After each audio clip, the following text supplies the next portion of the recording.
My husband's pregnant secretary walked into my 50th birthday party on the arm of my private investigator. "Happy birthday, Margaret," she said, placing a hand on her swollen belly. "I thought it was time you knew everything." But she had no idea that I'd hired my investigator 3 months ago, and this entrance was exactly what we'd planned. The crystal chandeliers of the Wildflower Hotel's grand ballroom cast prismatic light across 200 of Chicago's most influential faces, all gathered to celebrate my 50th birthday. I stood at the entrance, a vision of controlled elegance in my sapphire Valentino gown. Before we jump back in, tell us where you're tuning in from, and if this story touches you, make sure you're subscribed, because tomorrow I've saved something extra special for you. Greeting guests with the practiced smile I'd perfected over 25 years as Lucas Morrison's wife. "Margaret, darling, you look absolutely radiant," cooed Vivian Blackwell, the mayor's wife, air-kissing my cheeks. 50 never looked so good. "You're too kind, Vivian," I replied, my diamond earrings catching the light as I tilted my head. The earrings were a gift to myself. Lucas had forgotten my birthday for the 3rd year running, though his secretary Janet had dutifully sent flowers with his name on the card. Speaking of Janet.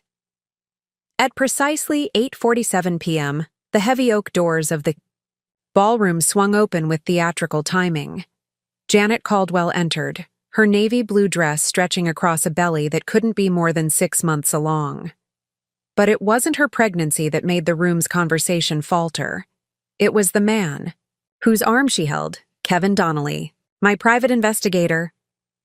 "Happy birthday, Margaret," Janet announced, her voice carrying across the suddenly hushed ballroom. She placed a perfectly manicured hand on her swollen belly, her engagement ring.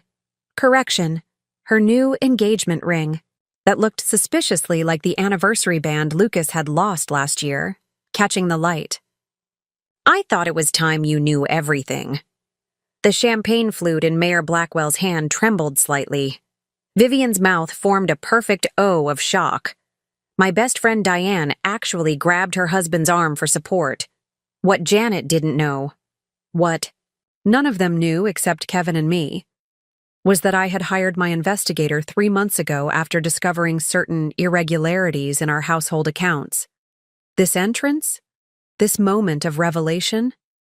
It was exactly what we'd planned. "Janet," I said warmly, gliding forward with the grace that had won me the Miss Illinois crown 30 years ago. "How wonderful of you to come, and in your condition too. Please, let me get you a chair." Janet's confidence wavered slightly. This clearly wasn't the reaction she'd expected. Thank you, but I'm fine standing." "Nonsense," I insisted, gesturing to a waiter. "Being on your feet this late in pregnancy must be exhausting. How far along are you now? 6 months?"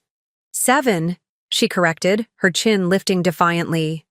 "7, I repeated thoughtfully. "My, how time flies. That would mean you conceived right around, let's see, Lucas's business trip to Miami?" Her face flushed. "Margaret, Oh, don't be embarrassed, dear," I interrupted smoothly. "Though I do wonder why you chose tonight to share your happy news. After all, Kevin has been keeping me informed of your situation for quite some time." The shock on her face was delicious.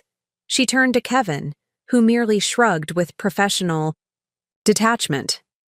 "Sorry, Janet," he said in that gravelly voice that had convinced dozens of unfaithful spouses to trust him. "Mrs. Morrison has been my client since February." I watched the realization dawn on her face.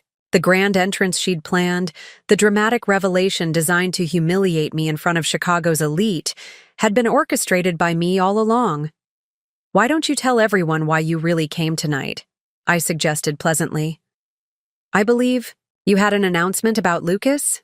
Janet's lower lip trembled. She was only 28, young enough to be my daughter, yet she'd thought she could outmaneuver someone who'd spent 25 years navigating the treacherous waters of high society. "Lucas and I are getting married," she said, trying to recapture her earlier bravado. "He's filing for divorce on Monday. A collective gasp rippled through the ballroom. I smiled. "How interesting," I said. Though I should mention that Illinois is not a no-fault divorce state when adultery is involved. And Kevin here has quite the collection of photographs from those late nights at the office. Would you like to see them? "This isn't how this was supposed to go," Janet whispered. "No, dear, I don't suppose it is." I turned to address my guests, my voice carrying clearly across the room. "Ladies and gentlemen, I apologize for this interruption to our celebration. As you can see, my husband's former secretary as of Monday morning, has chosen rather poor timing for her announcement." I looked back at Janet. "Did Lucas tell you about the prenuptial agreement? The one his father insisted on? It has some very specific clauses about infidelity." Janet's face had gone pale. He said it wouldn't matter." I nodded, sympathetically.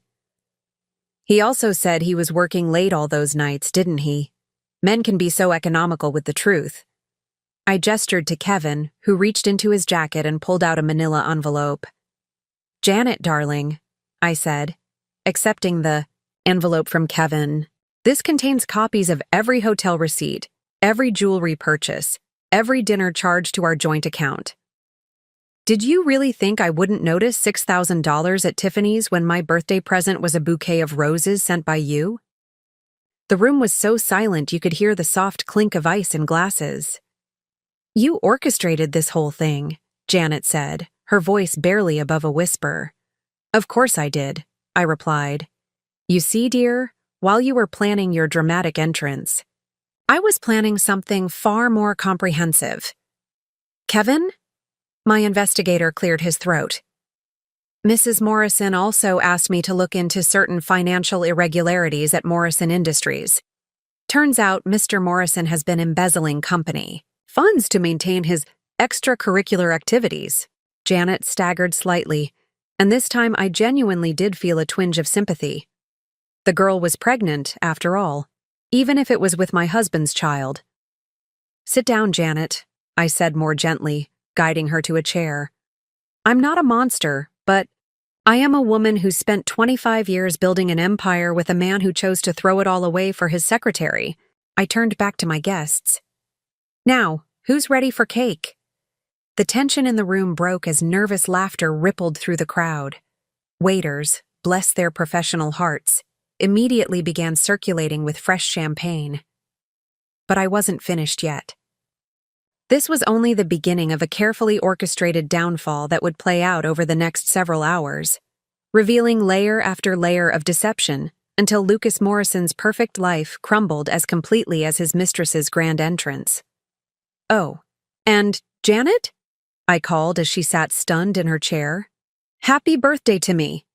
The orchestra resumed playing Cole Porter as if nothing had happened, though the musicians kept glancing toward Janet's chair, where she sat breathing heavily, one hand pressed against her belly. I accepted congratulations from guests who seemed torn between scandal-driven excitement and second-hand embarrassment, their eyes darting between me and my husband's pregnant mistress. "Margaret, you absolute savage," my best friend Diane whispered, squeezing my arm. "How long have you been planning this?" 3 months. I replied, taking a delicate sip of champagne. "Since February 15th, to be exact.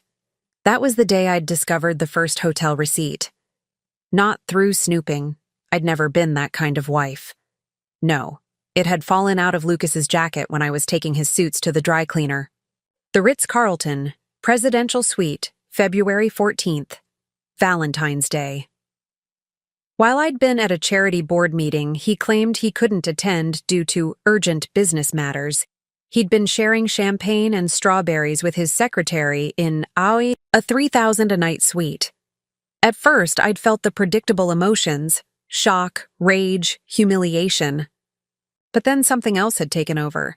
A cold, calculating clarity I hadn't felt since my days as a corporate attorney, before I'd sacrificed my career to support Lucas's ambitions. Margaret Hastings Morrison wasn't just some trophy wife to be discarded. I'd graduated summa cum laude from Northwestern Law. Preparing and narrating this story took us a lot of time, so if you are enjoying it, subscribe to our channel. It means a lot to us. Now back to the story. I'd been the youngest partner at Whitman & Associates before I retired to raise our children and host dinner parties for Lucas's clients. Our sons, James and Oliver, were both following in my footsteps. James at Yale Law, Oliver finishing his MBA at Wharton. I watched Janet shift uncomfortably in her chair as another wave of guests approached to offer birthday wishes, carefully, ignoring the elephant in the room. Kevin had positioned himself near the windows, playing his role perfectly, the embarrassed investigator who'd been caught by his target. In reality, he was documenting every reaction, every whispered conversation. "Mrs. Morrison?" Kevin had said during our first meeting. "I've been doing this for 20 years. The cheating husband is predictable. The pregnant mistress who wants to force his hand? Even more so. We can use this." He'd been right.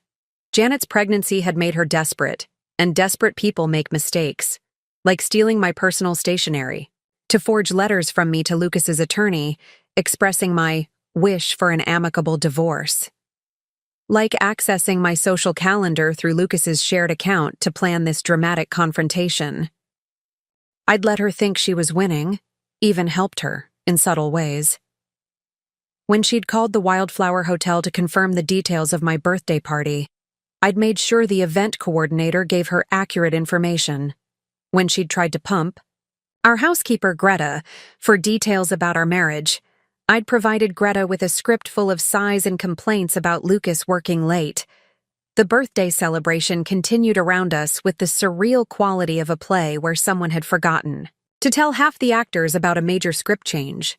The mayor was attempting to discuss urban development with my throat-slashing friend Diane, while both of them kept glancing at Janet. The society photographer Lucas had hired, part of his PR rehabilitation plan, no doubt, was clearly torn between capturing the elegant celebration I'd planned and the scandal unfolding before his lens. "More champagne, ma'am?" A waiter appeared at my elbow. "Thank you, Antonio," I smiled, allowing him to refill my glass. I'd learned all the staff names weeks ago, knowing they'd be my witnesses tonight. Waiters see everything but are rarely seen themselves, the perfect observers. Janet was attempting to stand, presumably to leave, when another carefully orchestrated moment arrived. My son Oliver burst through the ballroom doors, his business suit rumpled from travel. "Mom!" he called out, then stopped short at the sight of Janet. He knew exactly who she was. I'd briefed both boys weeks ago. But Oliver had inherited my talent for strategic drama. "Oliver, darling," I said warmly, opening my arms for a hug. "I thought you were in London closing the Harrington deal."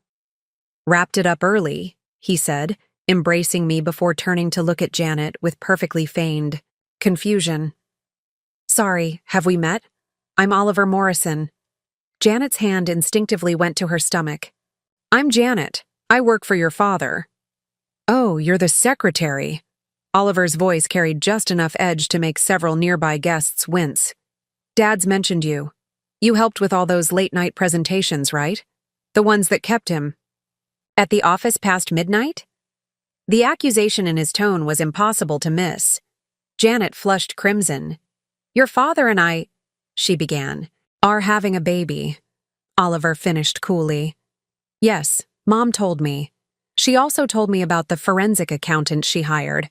Fascinating what they can uncover when they really dig into the books." "Oliver," I said gently, playing the role of the mother trying to maintain civility. "Perhaps we should discuss this later." "Why?" he asked, his voice carrying across the hushed ballroom. "Janet came here to make an announcement. Shouldn't we all know the truth? Like how Dad's been using the company acquisition fund to pay for his mistress's apartment." Gasps rippled through the crowd. Several board members from Morrison Industries were present, and I saw them exchanging alarmed looks. "That's not..." "Lucas would never..." Janet stammered. "Wouldn't he?" Oliver pulled out his phone, projecting the calm professionalism of the corporate lawyer he'd become. "I have the receipts right here.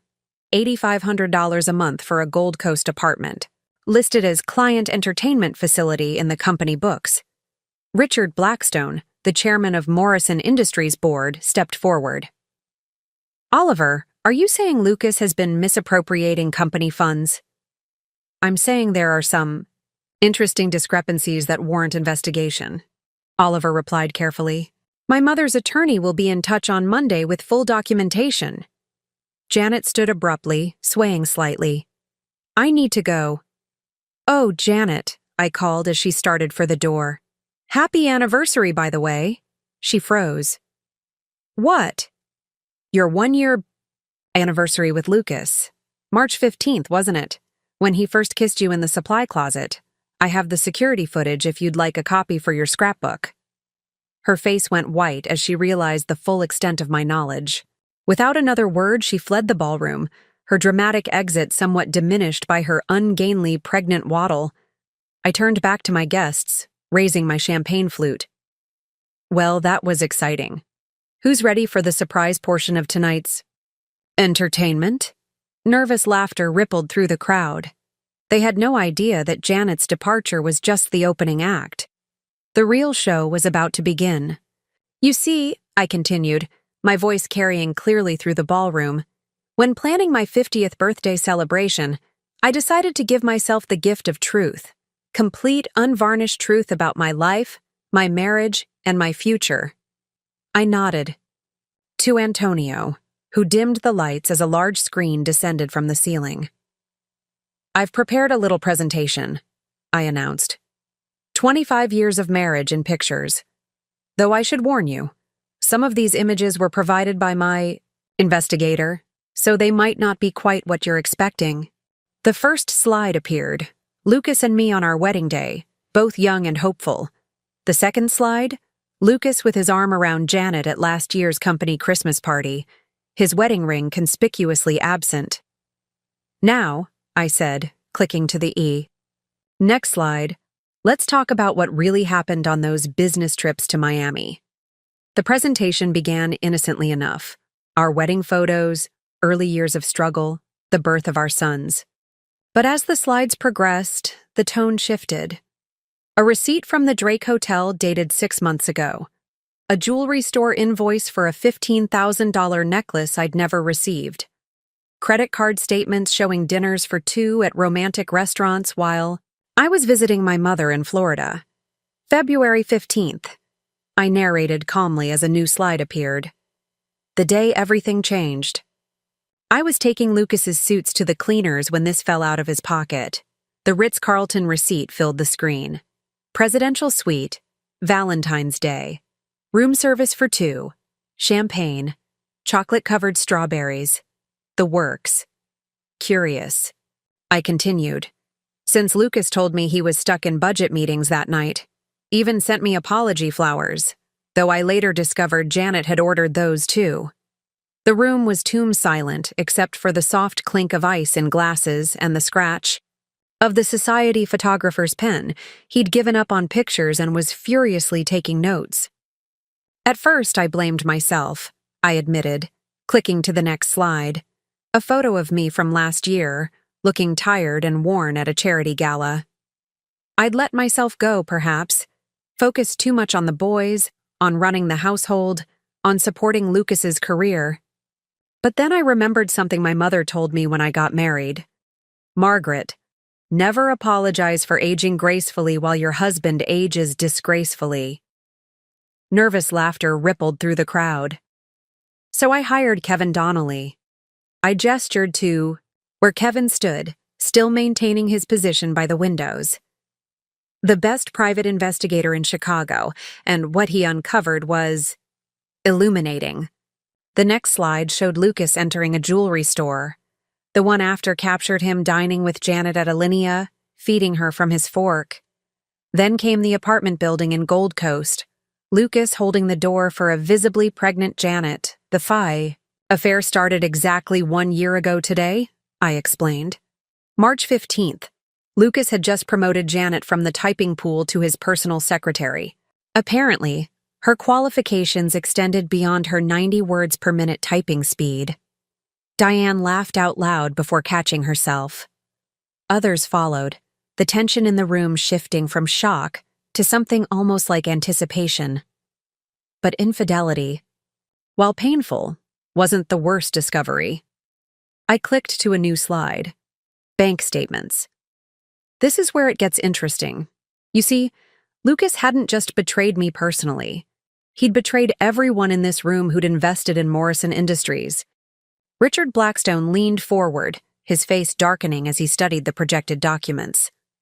Starting last March, Lucas began moving money from the acquisition fund to personal accounts. Small amounts at first, 10,000 here, 15 there.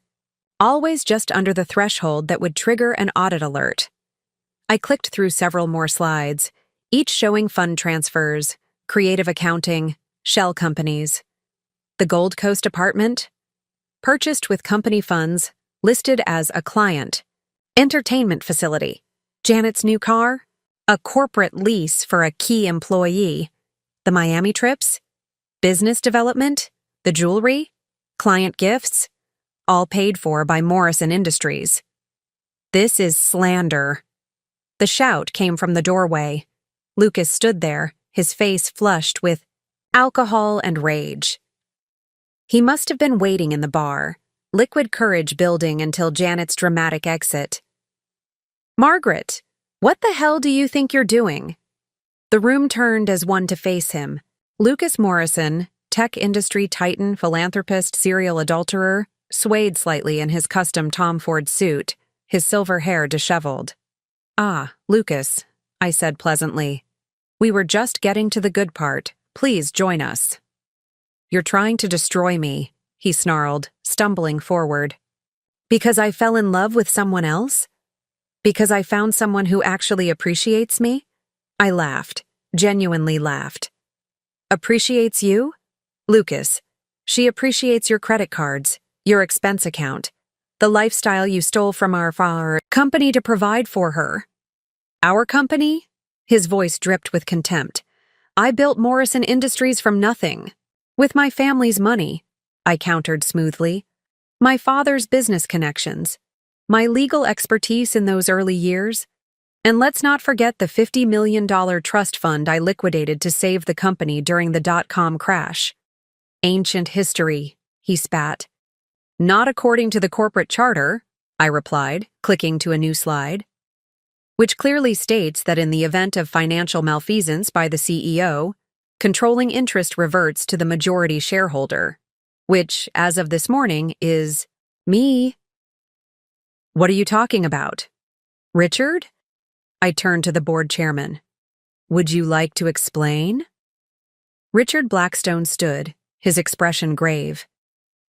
The board held an emergency meeting this afternoon, Lucas.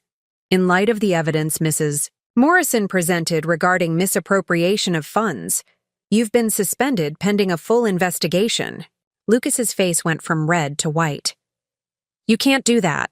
I'm the founder. You're also a thief, Oliver said coldly, moving to stand beside me. And as of Monday morning, you'll be facing criminal charges. This is a setup, Lucas spluttered, looking around wildly for support. A conspiracy! Margaret's trying to steal my company. Your company? I clicked to the final slide, a legal document dated 1999. This is our original incorporation agreement, Lucas. The one you signed when you were so eager for my father's money that you'd agree to anything. It clearly states that in the event of divorce due to infidelity, all shares revert to the injured party. You planned this, he whispered, the reality finally sinking in. No, Lucas, I corrected. You planned this. Every hotel receipt, every secret apartment payment, every diverted fund. You built this house of cards. I'm simply documenting its collapse. Kevin stepped forward, pulling official-looking documents from his jacket. Lucas Morrison, I'm serving you with divorce papers and a restraining order barring you from Morrison Industries properties pending the investigation. You can't. This is my birthday party, Lucas protested weakly. No, I said firmly. This is my birthday party, and you weren't invited. Two security guards, hired specifically for this moment, appeared at Lucas's elbows. "Mr. Morrison," one said professionally, "we'll escort you out." As they led him away, Lucas turned back, his face contorted with rage and disbelief. "You'll regret this, Margaret. You're nothing without me." I smiled, raising my champagne glass. "We'll see about that." The doors closed behind him and I turned back to my guests. "Now, who's ready for cake?" I ordered red velvet, Lucas's favorite, though I suppose we'll have to enjoy it without him. The tension broke completely then, replaced by excited chatter and even some applause. But I wasn't finished. Not by a long shot. "Oh, and one more thing," I announced as the lights came back up. "For those of you who serve on various boards with Lucas, you might want to check your phones. I've had my attorneys send over documentation of similar financial irregularities in 3 other organizations where Lucas holds positions of trust." The sound of phones buzzing filled the room as several prominent businessmen frantically checked their messages. "Happy birthday to me," I murmured, accepting a fresh glass of champagne from Antonio. The night was still young, and I had 25 years of grievances to address. Janet's dramatic entrance had been merely the appetizer. The main course was just beginning. The morning after my birthday party, I sat in my home office surrounded by bankers' boxes and file folders, the detritus of 25 years of marriage, transformed into evidence. Rain streaked the windows of our Lakeshore Drive penthouse, the Chicago skyline gray and brooding beyond the glass. My laptop displayed a spreadsheet I'd been building for months. Every suspicious transaction, every unexplained absence, every lie carefully cataloged. Kevin arrived at precisely 9 a.m., as scheduled. With him was Bridget Coleman, the forensic accountant I'd hired 6 weeks ago. She was a small woman with sharp eyes and an even sharper mind, known for unraveling the financial schemes of white-collar criminals. "The offshore accounts were cleverly hidden," Bridget said, spreading documents across my desk. "Lucas used a series of shell companies in the Cayman Islands, but he made one crucial mistake. He used the same lawyer for all of them. A lawyer who, coincidentally, attended last night's party. Douglas Reinhardt?" I nodded. He looked rather pale when I mentioned forensic accounting. "He should," Kevin interjected. "He's facing disbarment. Turns out helping clients hide embezzled funds violates several ethical standards." I studied the web of transactions Bridget had mapped out. It was more extensive than even I had imagined. Lucas hadn't just been stealing from Morrison Industries, he'd been siphoning funds from 2 charitable foundations where he served as treasurer. "The pregnancy complicated things," Kevin continued, flipping through his own files. "Janet got greedy. She wanted more than just the apartment and the allowance. She wanted legitimacy, marriage, a claim on the Morrison fortune. That's when she made her first mistake," I said, pulling out a folder marked J. Caldwell, background. "She started pressuring Lucas, threatening to expose the affair if he didn't leave me." Kevin nodded. The text messages between them got increasingly hostile. She gave him an ultimatum: divorce by your birthday, or she'd tell you everything herself. Which is exactly what I counted on. I smiled grimly. Janet thought she was being clever, planning her grand entrance. She never realized I'd been feeding her information through carefully placed leaks. Bridget looked up from her laptop. "The pattern goes back further than we thought.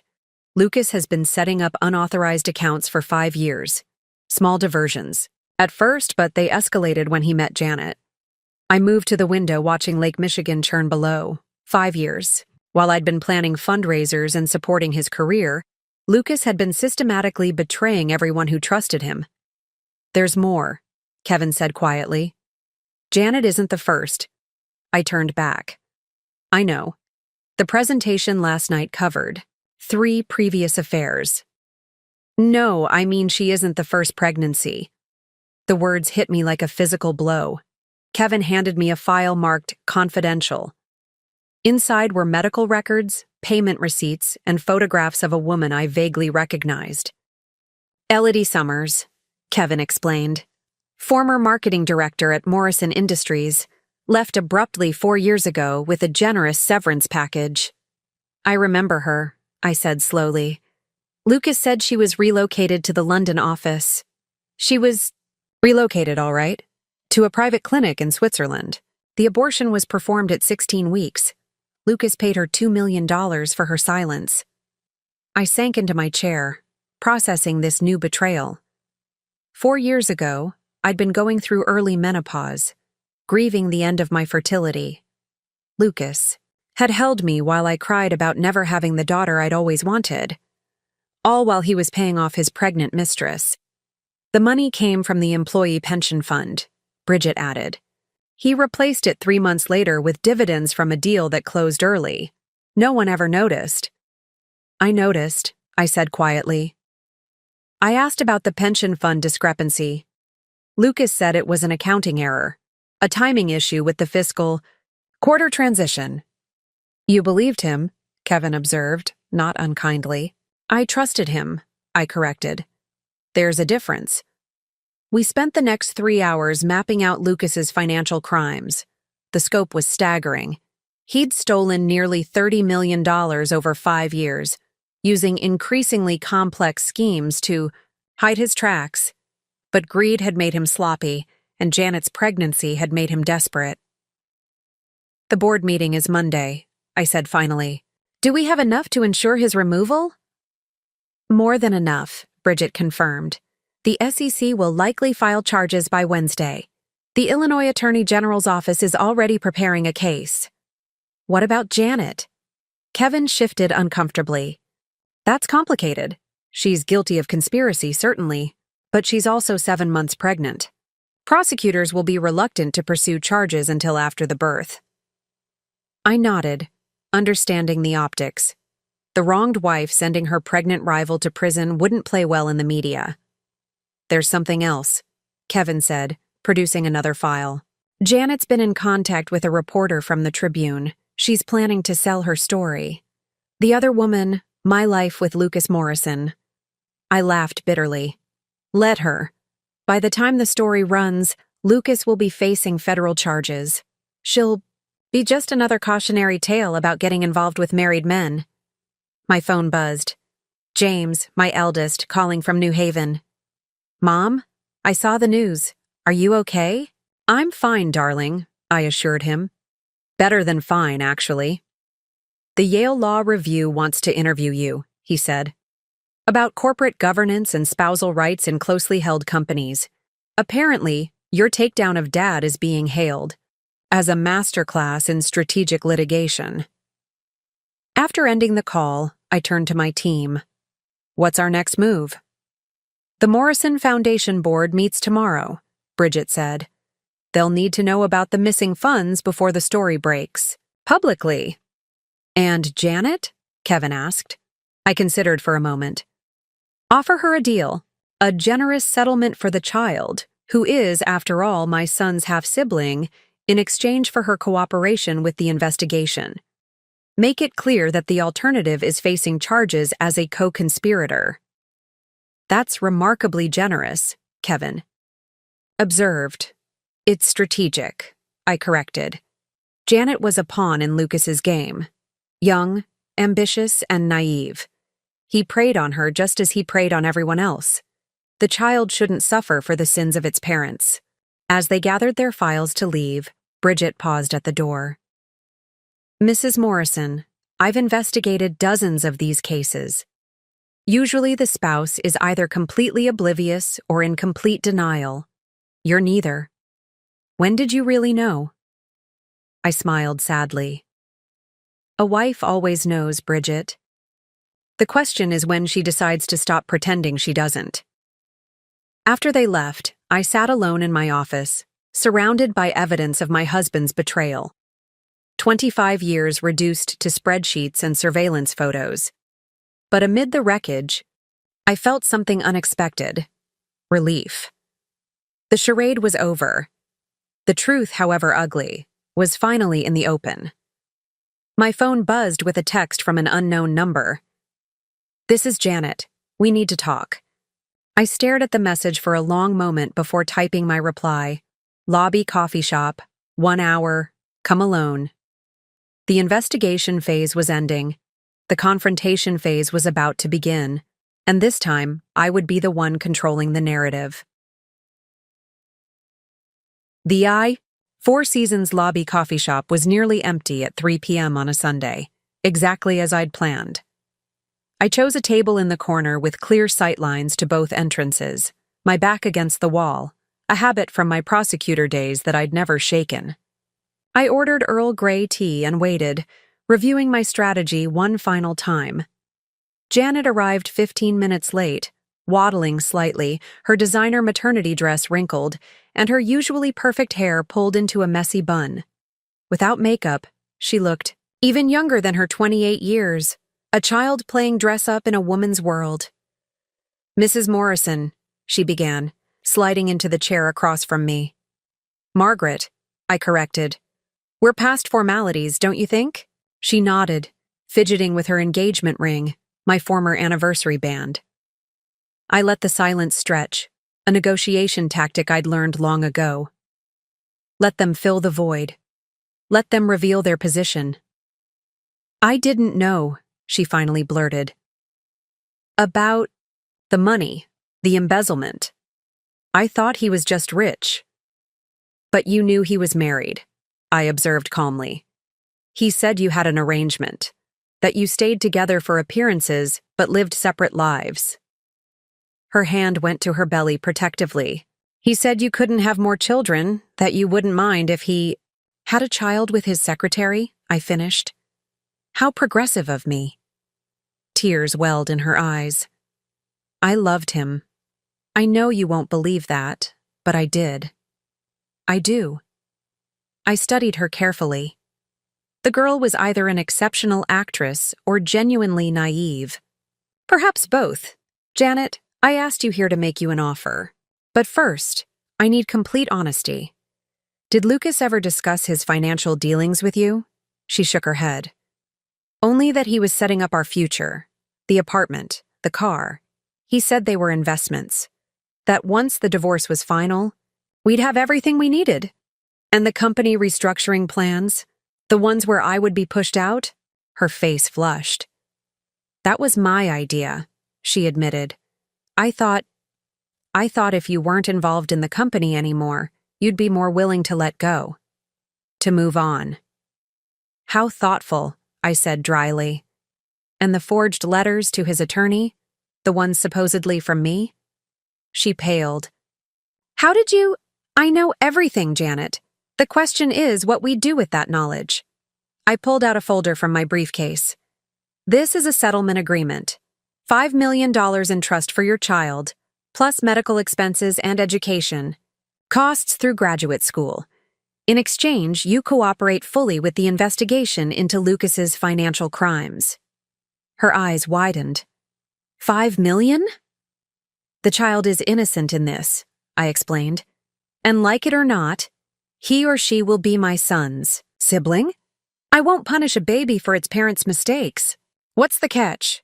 "No catch, just conditions. You testify truthfully about everything you know. You sign a non-disclosure agreement regarding our family's private matters, and you agree to a paternity test once the baby is born." "Paternity test?" She looked insulted. "Lucas is definitely the father." "I'm sure he is. But my lawyers insist. Trust, as you might understand, is in short supply these days." She reached for the document, then hesitated. "What happens to Lucas?" "That depends on what the investigation uncovers. At minimum, he'll lose control of the company and face civil penalties. At worst, federal prison." "And me?" "You're young, Janet. You made terrible choices, but you're not a criminal. Take the deal. Start fresh. Raise your child away from this mess." She was quiet for a long moment, reading through the agreement. "Why are you being so nice to me?" I laughed softly. "Nice?" "No, dear.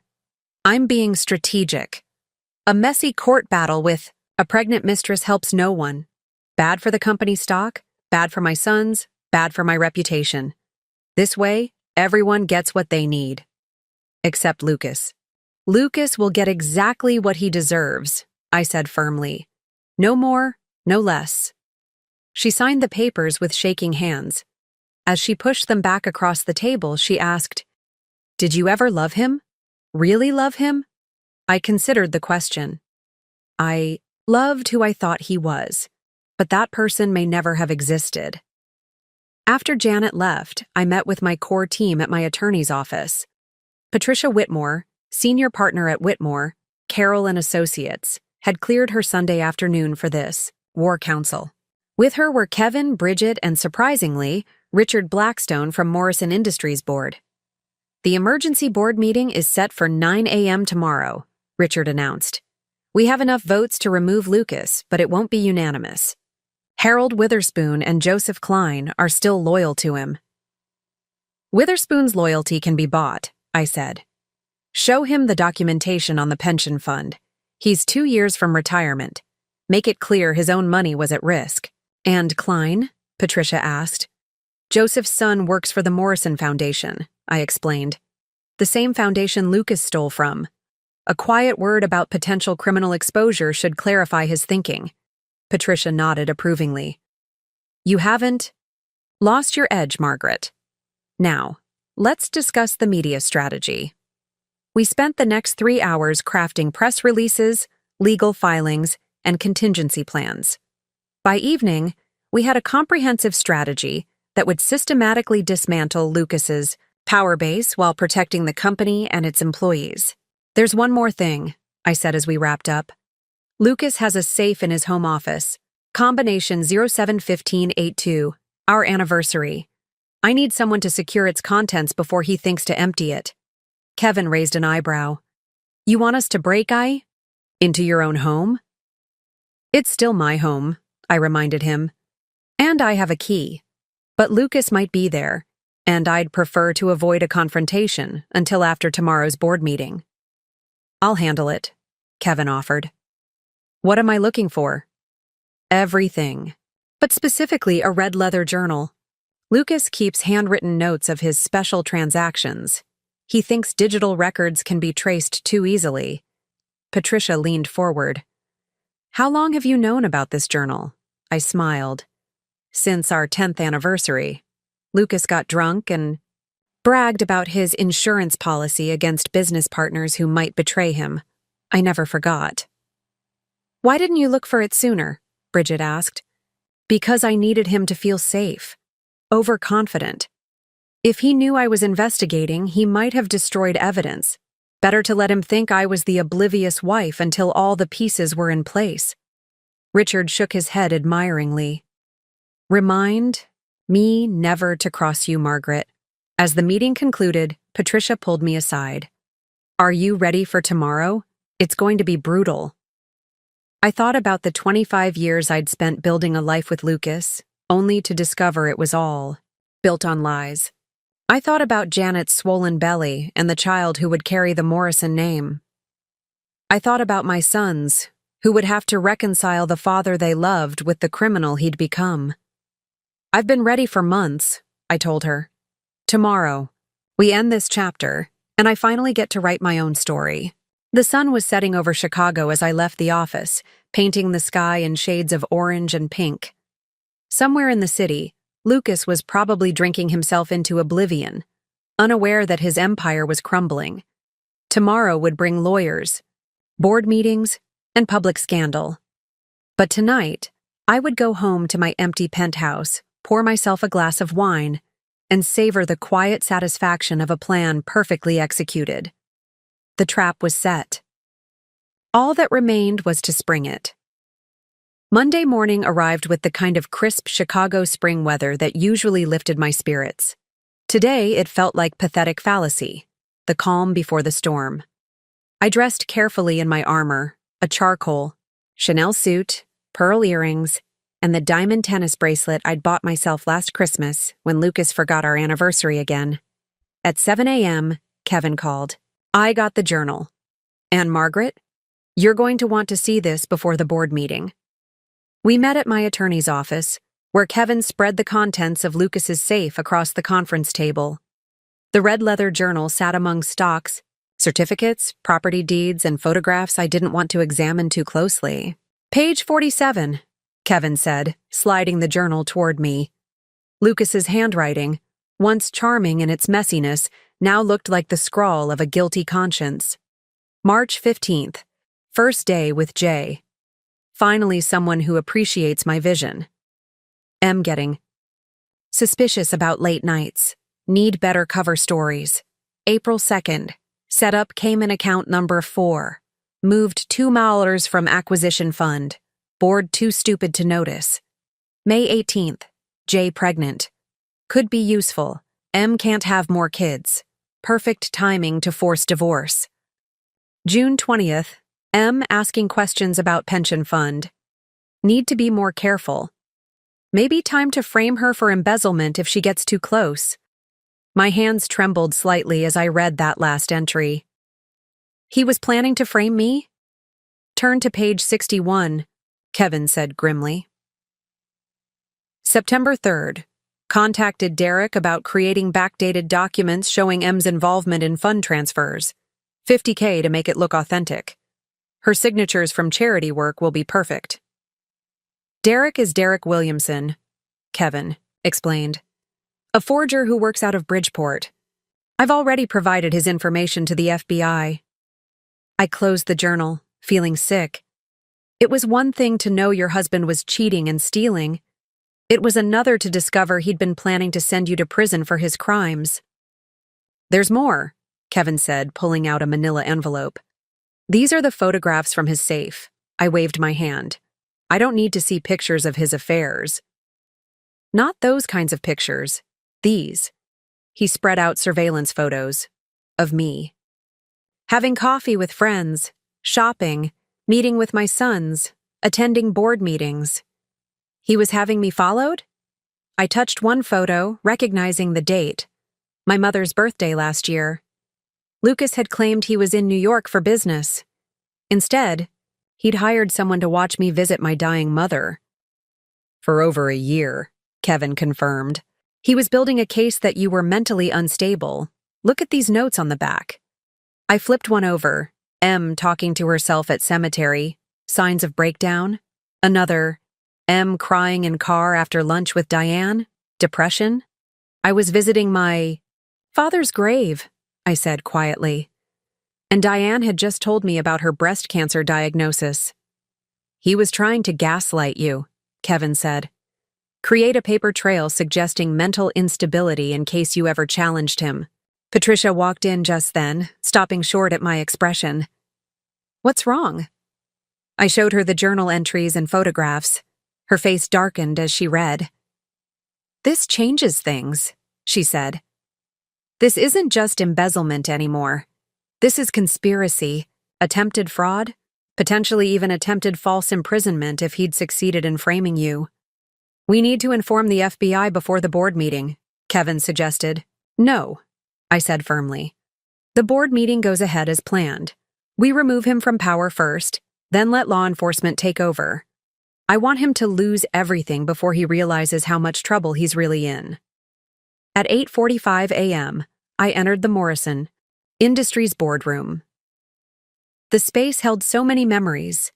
Company celebrations, tense negotiations, holiday parties where Lucas charmed investors while I played the perfect corporate wife. Today, it would witness his downfall. Board members filtered in, some greeting me warmly, others avoiding eye contact. Lucas's allies were clearly nervous. At exactly 9 now, Lucas strode in, his trademark confidence intact despite the whispers that followed him. Shall we get started? Richard Blackstone called the meeting to order. We have several urgent matters to address. Lucas took his usual seat at the head of the table. I sat directly across from him, maintaining eye contact as Richard began. The board has called this emergency meeting to address serious allegations of financial misconduct. This is ridiculous, Lucas interrupted. My wife is having some kind of breakdown and you're all buying into her delusions.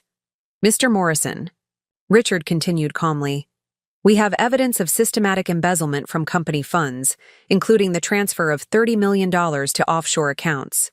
Where's your proof? Lucas demanded. Bridget stood, connecting her laptop to the presentation system. I'm Bridget Coleman, forensic accountant. I've been investigating Morrison Industries' finances for the past 6 weeks. The screen filled. With damning evidence, bank statements, wire transfers, shell company documents. With each slide, Lucas's face grew paler. Furthermore, Bridget continued, we have testimony from multiple sources confirming Mr. Morrison's involvement in these transactions. What sources? Lucas snapped. My vindictive wife? Actually, Kevin said, standing, your attorney Douglas Reinhardt has agreed to testify in exchange for immunity.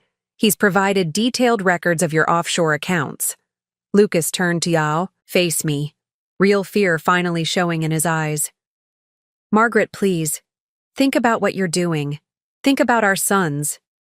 I am thinking about them, I replied evenly.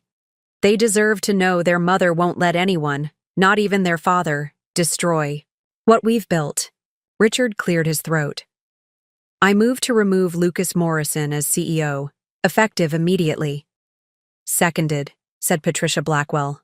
All in favor? One by one, hands raised around the table. Even Joseph Klein, Lucas's longtime ally, voted for removal. After glancing at his phone, presumably checking his messages about his son's potential legal exposure. Motion carried, Richard announced. Lucas Morrison, you are hereby removed as CEO of Morrison Industries. You can't do this, Lucas shouted, standing so forcefully his chair tipped over. This is my company. Security is waiting outside, Richard said calmly. Please collect your personal items and leave the building. As security entered, Lucas grabbed my arm. You've destroyed everything we built together. I carefully removed his hand. No, Lucas, you destroyed it. I'm just cleaning up the mess. After security escorted him out, Richard turned to the board. I nominate Margaret Morrison as interim CEO. Seconded, came multiple voices. The vote was unanimous. One more matter, Richard said. We've been informed that the FBI will be arriving at 11 a.m. to interview Mr. Morrison regarding federal charges. Margaret, as the new CEO, you should be present. Actually, I said, standing, I have somewhere else to be. Bridget can handle the FBI interview. I walked to the window, looking down at the street where Lucas was being escorted to his car. By security, photographers already gathering. His public humiliation was just beginning. Where are you going? Patricia asked. To see my son, I replied. James is flying in from Yale.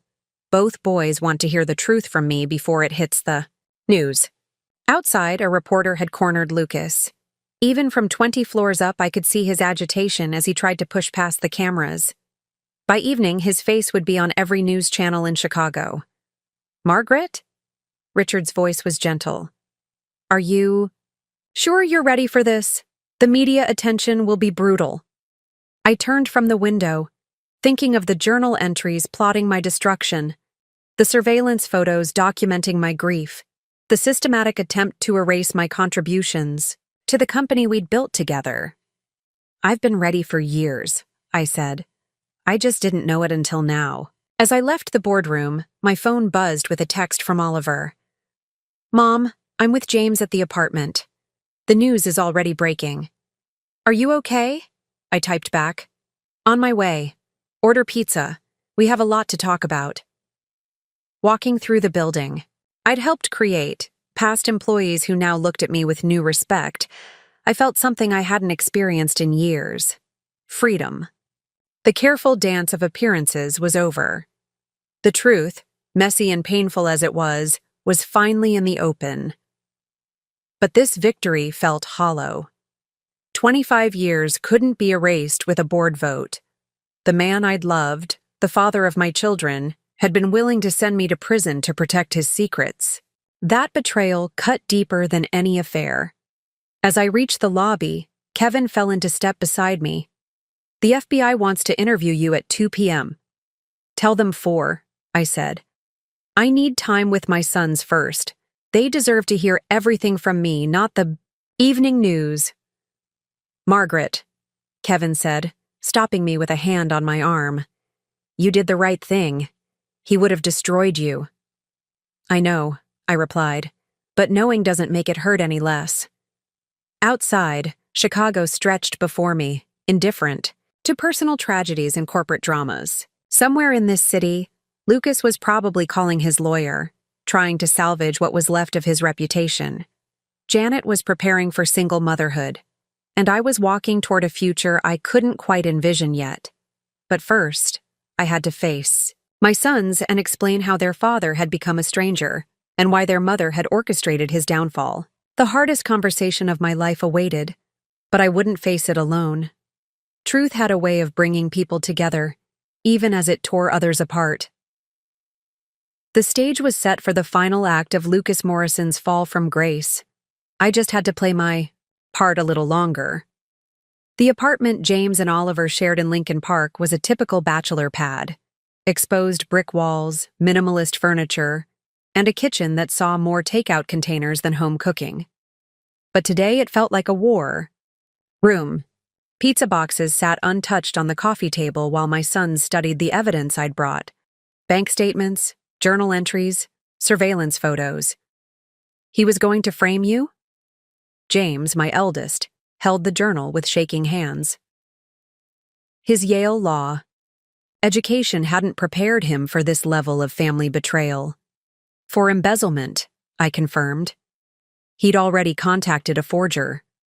Oliver paced by the windows, his business instincts warring with filial loyalty. The shareholders are going to panic. Our stock will tank. It already has, I said. Down 12% in early trading, but it'll recover once we announce the restructuring plan. What restructuring plan? James asked. The one I've been developing for 3 months. I pulled out my laptop. New leadership, reformed governance, and a forensic audit of all divisions. We'll take the hit now but emerge stronger. My phone buzzed. The caller ID showed Lucas Morrison. Don't answer, Oliver said quickly. I have to. This is still a negotiation. I stepped into the hallway. For privacy. Margaret, Lucas's voice was rough, desperate. We need to talk. We are talking. In person. Please. Not with lawyers, not with investigators. Just us. Where are you? The Drake. Room 1420. Christ. Margaret, they've frozen all my accounts. I can't even pay for room service. I almost laughed at the irony. The Drake Hotel, where he'd conducted several of his affairs. Now it was his prison. I'll be there in an hour, I said. Mom, no, James protested when I returned. Let the FBI handle him. The FBI wants evidence, I said. Lucas is desperate enough to provide it, if I handle this right. The Drake Hotel lobby was swarming with reporters when I arrived. Someone had leaked Lucas's location. I slipped in.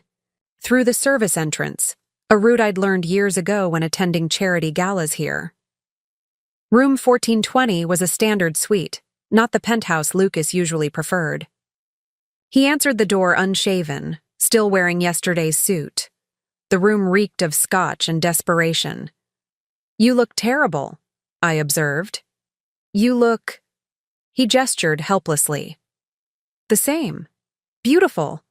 How can you be so calm?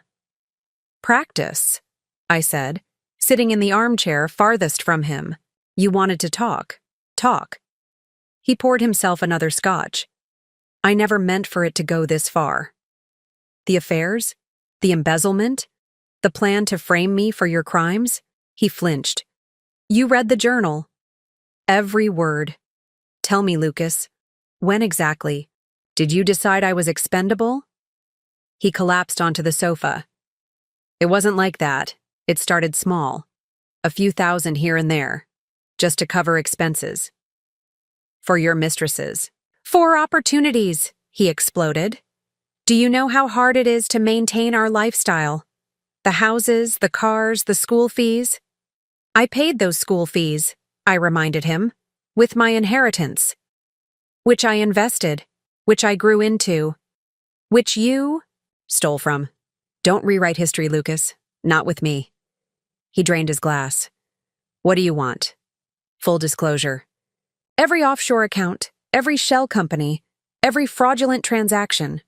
In writing. And in exchange, I'll recommend minimum security prison instead of maximum. He laughed bitterly. Prison. Jesus Christ, Margaret. You stole $30 million. Lucas! You were planning to frame me for your crimes. What did you expect? A slap on the wrist? I expected loyalty, he shouted. 25 years, Margaret. I gave you everything. You gave me lies, I said quietly. Betrayal. Humiliation. You gave me a private investigator documenting my grief so you could paint me as unstable. You gave me a husband who was planning to destroy me to save himself. He deflated like a punctured balloon. When did you know? About the affairs? Years ago. About the money? 6 months? About your plan to frame me? Last night. Why didn't you just divorce me? Because you would have hidden assets, destroyed evidence, and painted me as the bitter ex-wife. I needed you to feel safe, overconfident. So the birthday party was a trap. Yes. He stood abruptly, pacing. Janet's pregnant with my child. I know, I've already set up a trust fund for the baby. He stopped. You what? $5 million. The child is innocent, Lucas. Unlike its father. Why would you do that? Because I'm not you, I said simply. I don't punish children for their parents' sins. My phone buzzed. A text from Kevin. FBI is at the office. They want to know your location. The FBI wants to talk to you, I told Lucas. I need a lawyer. Douglas already flipped. He's providing evidence in exchange for immunity. That bastard. He's protecting himself, just like you've always done. Lucas slumped back onto the sofa. I loved you once, you know. No, you didn't. You loved what I represented. The connections, the money, the respectability. When those became inconvenient, you tried to destroy me. What happens now? Now you have a choice. Cooperate fully and maybe serve 5 to 7 years. Fight it and face 20 to 30. Some choice. I stood to leave. It's more than you gave me. Margaret, wait. He grabbed my arm. The boys. What did you tell them? The truth. Do they hate me? I looked at this man I'd once loved, now reduced to a pathetic shadow. They're disappointed, angry, confused. But they don't hate you, Lucas. They pity you. His hand dropped. That's worse. Yes, I agreed. It is. I walked to the door, then paused. One more thing. Janet has agreed to cooperate with the investigation. She's providing emails, text messages, recordings of your conversations. Recordings?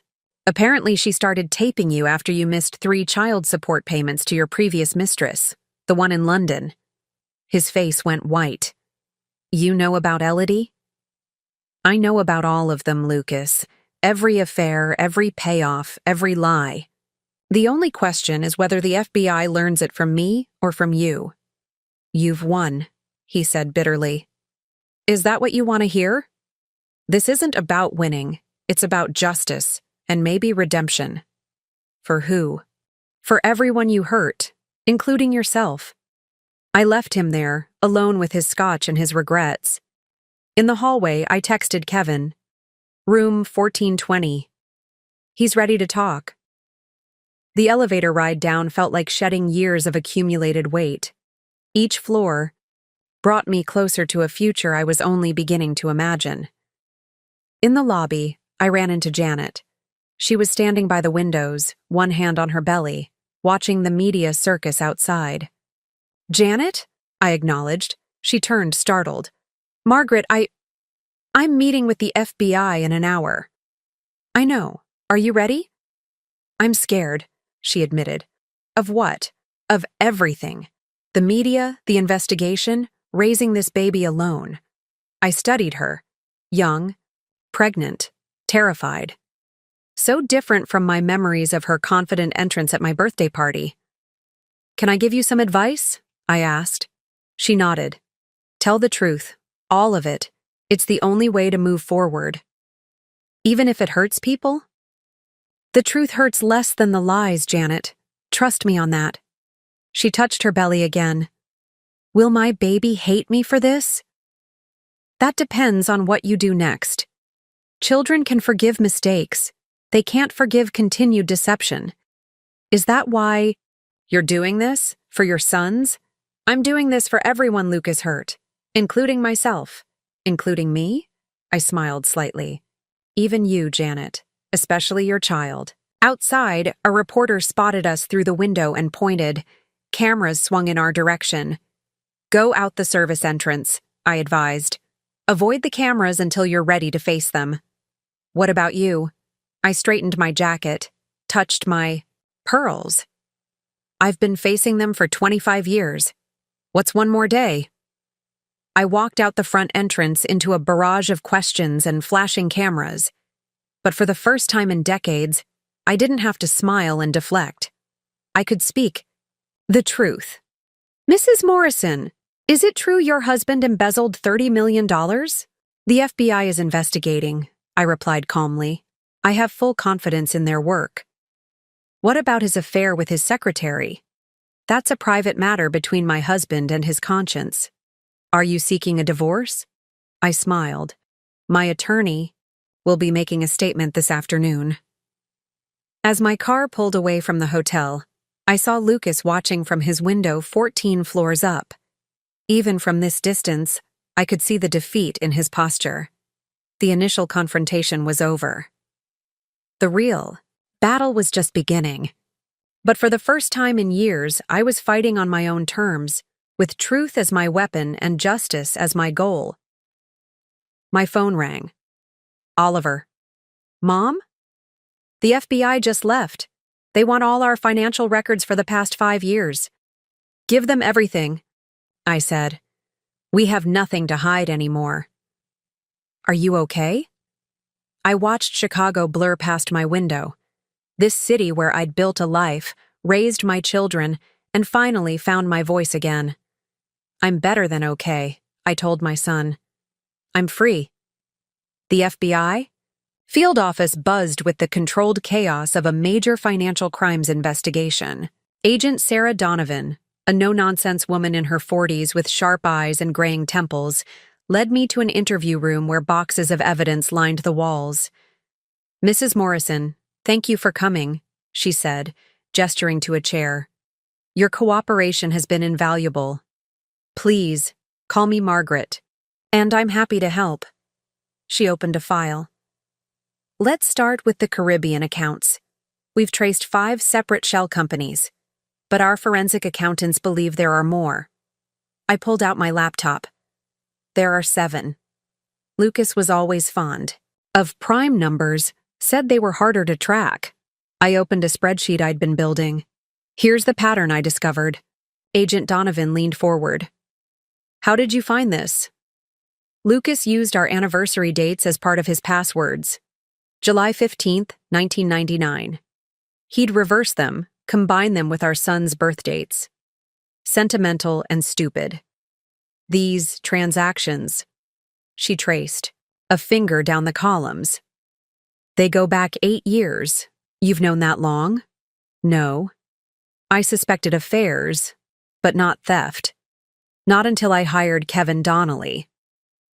"The private investigator who was at your birthday party?" "The same, but there's something else." I pulled out Lucas's journal. Page 83. She read aloud. "October 10th, met with Joe about the Detroit project. Agreed to funnel payments through the renovation budget. Margaret too busy with her charity work to notice. Joe is Joseph Weinberg," I explained. "City councilman. The Detroit project was supposed to be low-income housing." "Are you saying your husband was involved in municipal corruption?" "I'm saying the rabbit hole goes deeper than anyone imagined. Lucas wasn't just stealing from our company. He was part of a network. Her eyes sharpened. What kind of network? Politicians, developers, union leaders. They'd inflate project costs, skim the excess, and launder it through charitable foundations. Including your foundations? 3 of them. The Morrison Family Trust, the Lakeside Youth Initiative, and, I swallowed hard, the Margaret Morrison Women's Shelter. He used your name? He used everything. Nothing was sacred. She made notes rapidly. We'll need documentation. It's all here. I pushed a flash drive across the table. Bank records, emails, recorded conversations. Lucas kept meticulous records. He thought they gave him power over his co-conspirators. Recorded conversations? He wore a wire to meetings. Insurance, he called it. I smiled grimly. He never imagined they'd be used against him. The door opened and another agent entered, whispering to Donovan. Her expression darkened. Margaret, when was the last time you spoke to Douglas Reinhardt? Lucas's attorney? Not since the birthday party. Why? He's missing. His office was cleaned out this morning. His secretary says he booked a flight to São Paulo. My stomach dropped. He's running. With what? I thought quickly. Client files. Lucas kept duplicates of everything at Douglas's office. If Douglas has those, he could blackmail half of Chicago's elite, or sell the information to the highest bidder. Agent Donovan stood abruptly. We need those files. Any idea where else he might have copies? Lucas had a storage unit, north side near Wrigley Field. He thought I didn't know about it. Address? I wrote it down. Unit 237. The key is hidden in his office at home, taped under the bottom drawer of his desk. She dispatched agents immediately, then turned back to me. There's something else. Janet Caldwell's testimony this morning revealed additional accounts we hadn't found. In her name? In her unborn child's name. Trust funds established with embezzled money. I felt sick. He was securing his future through his baby. 5 accounts, totaling $12 million. All opened in the last 3 months. Since I hired Kevin, he knew I was investigating. Margaret, Agent Donovan leaned forward. We believe Lucas was planning to flee.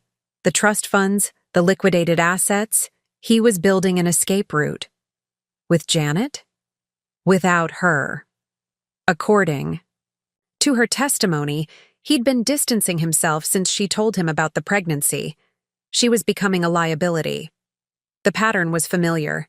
Lucas discarded people when they became inconvenient. I'd almost joined that list. My phone buzzed. Oliver, Mom, turn on Channel 7, now. I looked at Agent Donovan. May I? She nodded, turning on the wall-mounted television. Lucas's face filled the screen, standing outside the Drake Hotel. Reporters surrounded him as he spoke. Victim of a vindictive wife who couldn't accept that our marriage was over. Margaret has orchestrated this witch hunt out of jealousy and spite. The allegations are fabricated, the evidence manufactured. He's trying to control the narrative, I said. Let him talk. Agent Donovan smiled coldly.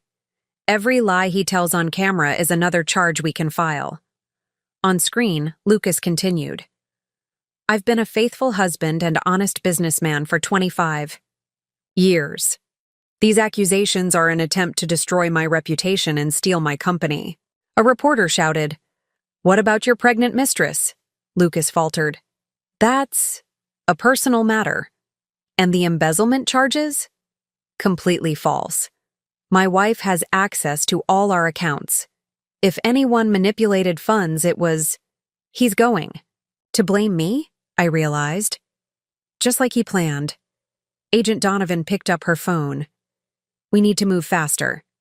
She made a quick call, then turned back.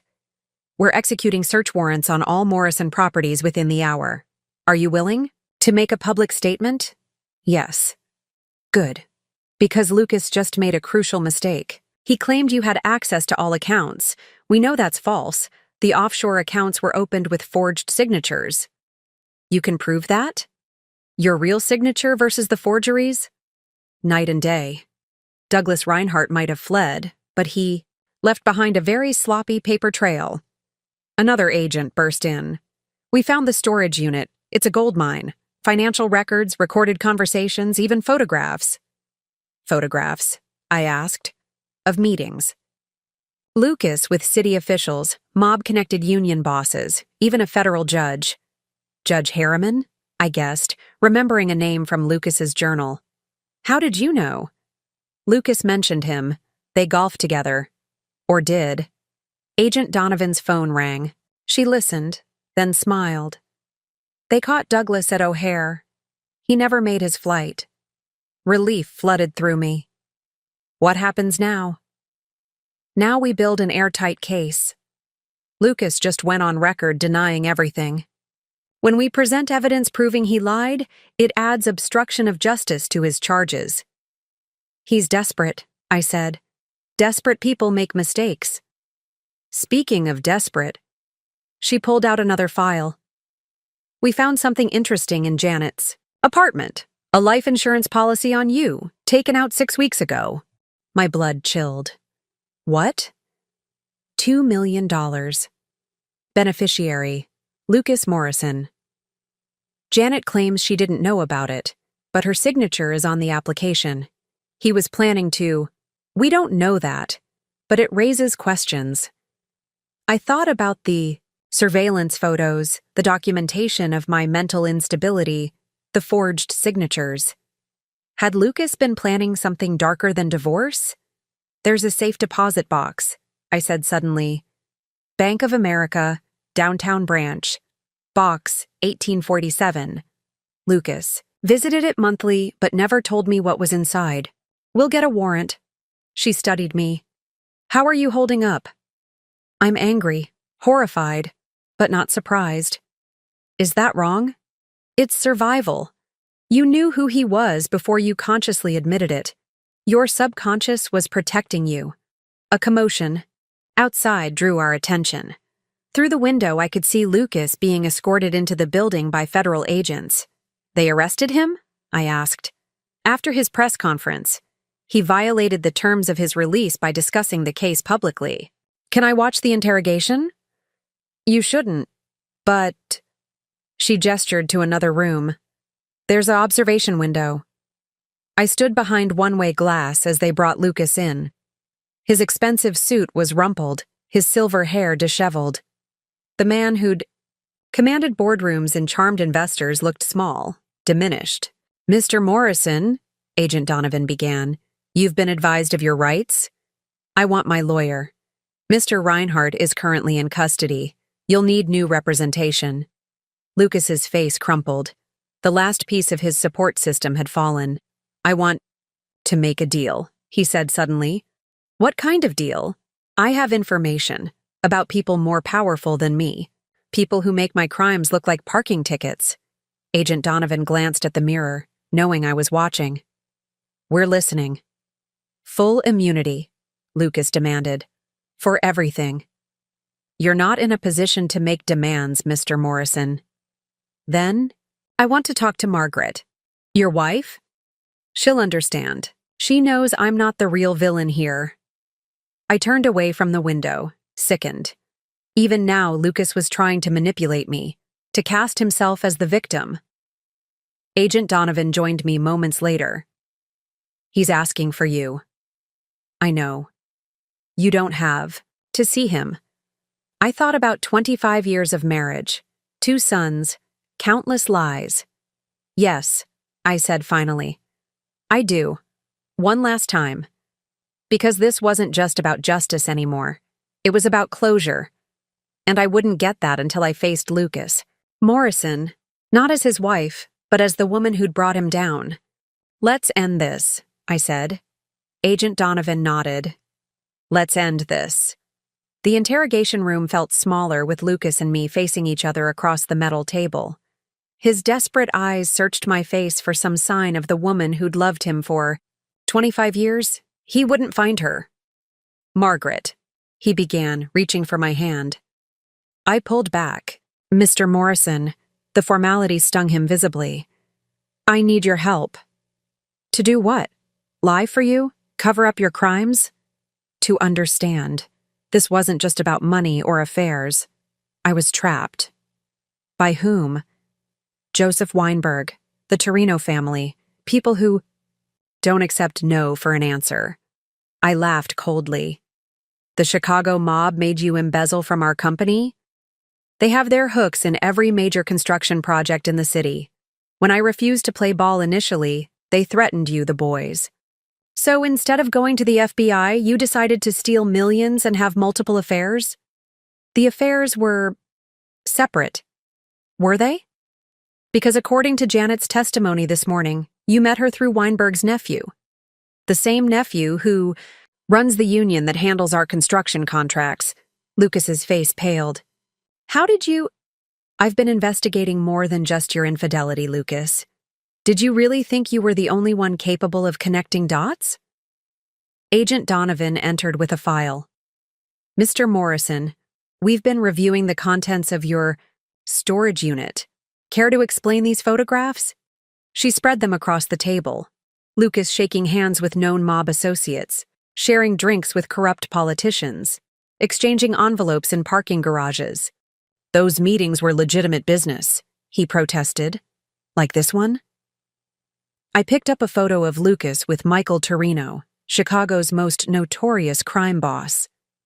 Taken 3 days before our company mysteriously won the Navy Pier renovation contract? Margaret, you don't understand. I understand perfectly. You didn't just betray me, Lucas. You betrayed every principle we built our company on, every employee who trusted us, every investor who believed in our integrity. Agent Donovan cleared her throat. Mr. Morrison, we've also decoded several of your recorded conversations. Would you like to hear what Michael Torino said about your wife? Lucas shook his head, but Donovan pressed play on her phone. That wife of yours, Morrison? Real class act. Shame if something happened to her at one of those charity galas. Maybe she takes a fall, needs a long recovery, gives you time to restructure things. Lucas's voice responded, I can handle Margaret. She's not a problem. Better be sure. Because if she becomes one— The recording ended. The threat hung in the air like poison. You knew they were threatening me, I said quietly. And you said I wasn't a problem. I was protecting you. By setting me up to take the fall for your embezzlement? That was never. I wouldn't have let it go that far. Like you didn't let it go too far with your previous mistress? The one who needed an abortion in Switzerland? How do you know about Elodie? I smiled coldly. Lucas, I know about all of them. Elodie, Claire, Melissa, the flight attendant from the Tokyo trip, the bartender from the Vegas convention. Should I continue? He slumped in his chair. When did I lose you, Margaret? The moment you decided I was expendable. Now tell Agent Donovan about the Detroit project. All of it. I want immunity first. Donovan shook her head. The U.S. attorney is offering 10-15 years if you cooperate fully. Otherwise, you're looking at 25-30. For what? Moving some money around? For racketeering, I said quietly. The RICO charges alone could put you away for life. His head snapped up. RICO? That's for organized crime. Which is exactly what you've been involved in, Donovan confirmed. Your network includes 3 city council members, 2 judges, and multiple union officials, all connected to the Torino family. You can't prove— Actually, we can. I pulled out my phone and played a recording. Lucas's voice filled the room. The rezoning vote is tomorrow. Make sure Councilman Peters understands his daughter's scholarship depends on his cooperation. Another voice responded, And if he doesn't play ball? Then little Ashley might find her acceptance to Northwestern mysteriously revoked. Lucas stared at me in shock. How did you get that? Your car, darling. Remember when you had it detailed last month? I had a listening device installed. Legal, by the way. The car's in my name. You've been recording me? For months. After? I discovered you were recording your criminal associates. I thought turnabout was fair play. Donovan leaned forward. Mr. Morrison, your wife has provided us with enough evidence to dismantle the largest corruption ring in Chicago's history. The question is, do you want to go down as the mastermind or as someone who got in over his head? I'm not a criminal. Mastermind, he said weakly. No, I agreed. You're worse. You're a man who had everything. Family, success, respect, and threw it away for greed and ego. Margaret, please. Do you know what the truly pathetic part is, Lucas? If you'd just asked for a divorce, I would have given you one. We could have split everything amicably. Instead, you chose to destroy everything we built. I never meant to hurt you. No, you meant to frame me for your crimes. Much cleaner that way. Agent Donovan stood. Mr. Morrison, you have 24 hours to decide whether you're cooperating fully. After that, the offer expires. What about Margaret? He asked desperately. Is she getting immunity? Donovan smiled. Your wife isn't facing charges, Mr. Morrison. She's our star witness. After leaving the interrogation room, I stood in the hallway, my hands shaking slightly. Donovan noticed. You did well in there, she said. I've been preparing for that conversation for months, I admitted. But actually having it was harder than you expected? No, easier. Does that make me cold? It makes you a survivor. My phone rang. Oliver, Mom, the board wants to hold a press conference. They want you to speak as the new CEO. Schedule it for tomorrow morning. Are you sure? The media is going crazy. Let them. By tomorrow, they'll have a real story to report. I hung up and turned to Donovan. What happens next? We execute search warrants on every person in Lucas's network. By tomorrow night, half of Chicago's elite will be in custody. And Lucas? That depends on whether he takes the deal. He will, I said confidently. Lucas always takes the easy way out.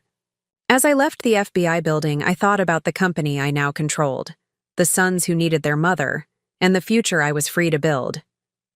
Lucas had tried to cage me with lies and manipulation.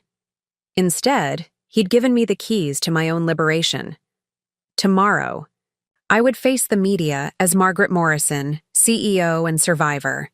Tonight, I would go home to my sons and begin the long process of healing. The professional betrayal was complete. What remained was the personal reckoning. The press conference was scheduled for 9 a.m. at Morrison Industries headquarters. By 7:30, the lobby was packed with reporters, camera crews, and employees who'd arrived early to witness history. I stood in my office, adjusting my Navy Armani suit when Kevin Donnelly knocked on the door. Ready for this? He asked. As ready as anyone can be for public character assassination. That's not what this is. You're telling your story. Our story, I corrected. None of this would have happened without you, he shrugged modestly. I just found the evidence. You had the courage to use it. There was another knock. Bridget Coleman entered with a stack of files. The final forensic report. You'll want these numbers for the press conference. I scanned the summary page. 42 million? I thought it was 30. That was just the embezzlement. This includes the kickbacks, the inflated contracts, the money laundering. My God. Margaret. Richard Blackstone appeared in the doorway. The board. Members are assembling. We need to present a united front. As we walked to the conference room, I was surprised to see Janet Caldwell sitting in the corner, visibly pregnant and clearly nervous. Janet? What are you doing here? She stood awkwardly. I asked to come, to support you, to apologize publicly, if needed. That's not necessary. Yes, it is. She took a deep breath. I was part of this. I knew he was married. I knew he was stealing. I convinced myself it was love, but I was just ambitious and stupid. We all make mistakes, Janet. Not like this. You could have destroyed me yesterday. Instead, you offered my child a trust fund. Why? Because children. shouldn't pay for their parents' sins. Tears welled in her eyes. I want to testify, not just to the FBI, but publicly. People should know the truth about Lucas. Richard cleared his throat. Actually, that might be helpful. The scorned mistress turning whistleblower? The media will eat it up. It's not about media spin, Janet protested. It's about doing what's right. I studied her carefully. The arrogant, young woman who'd crashed my birthday party was gone, replaced by someone humbled by consequences. If you're serious, I said, you can speak after me. But Janet, once you do this, there's no going back. I know. I'm ready. The boardroom filled quickly. 12 directors, each wearing expressions ranging from support to concern. Harold Witherspoon, who'd initially defended Lucas, approached me first. Margaret, I owe you an apology. I should have listened to your concerns months ago. You couldn't have known, Harold. But I should have suspected. The signs were there. One by one, board members offered similar sentiments. Even Joseph Klein, Lucas's golfing buddy, admitted he'd been willfully blind to the warning signs. We're preparing a vote of confidence in your leadership, Richard announced. Unanimous support for you as permanent CEO. Thank you. But first, we need to address the media. As we filed toward the conference room, my phone buzzed. A text from James. Watching live from New Haven. Oliver and I are proud of you. Dad called, wanted us to convince you to stop. We told him to fuck off. Love your sons. I smiled, drawing strength from their support. The conference room was standing room only. Cameras lined the back wall. Reporters filled every seat. I recognized faces from the Tribune, Sun-Times, Wall Street Journal, Bloomberg. This would be national news within hours. Richard spoke first, introducing me as the new CEO and outlining the board's support. Then it was my turn. I stepped to the podium, looking out at the sea of expectant faces. In the front row sat Agent Donovan, a subtle reminder that this was more than corporate drama. It was a criminal investigation. Good morning. I'm here today not just as the CEO of Morrison Industries, but as a woman who discovered her husband of 25 years was living a double life. The room fell silent. Lucas Morrison built this company on a foundation of lies, theft, and corruption. For years, he embezzled funds, accepted kickbacks, and conspired with organized crime figures to defraud investors, partners, and employees. Cameras clicked furiously as I laid out the evidence.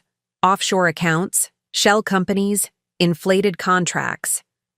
I named names, cited figures, described the network of corruption Lucas had cultivated.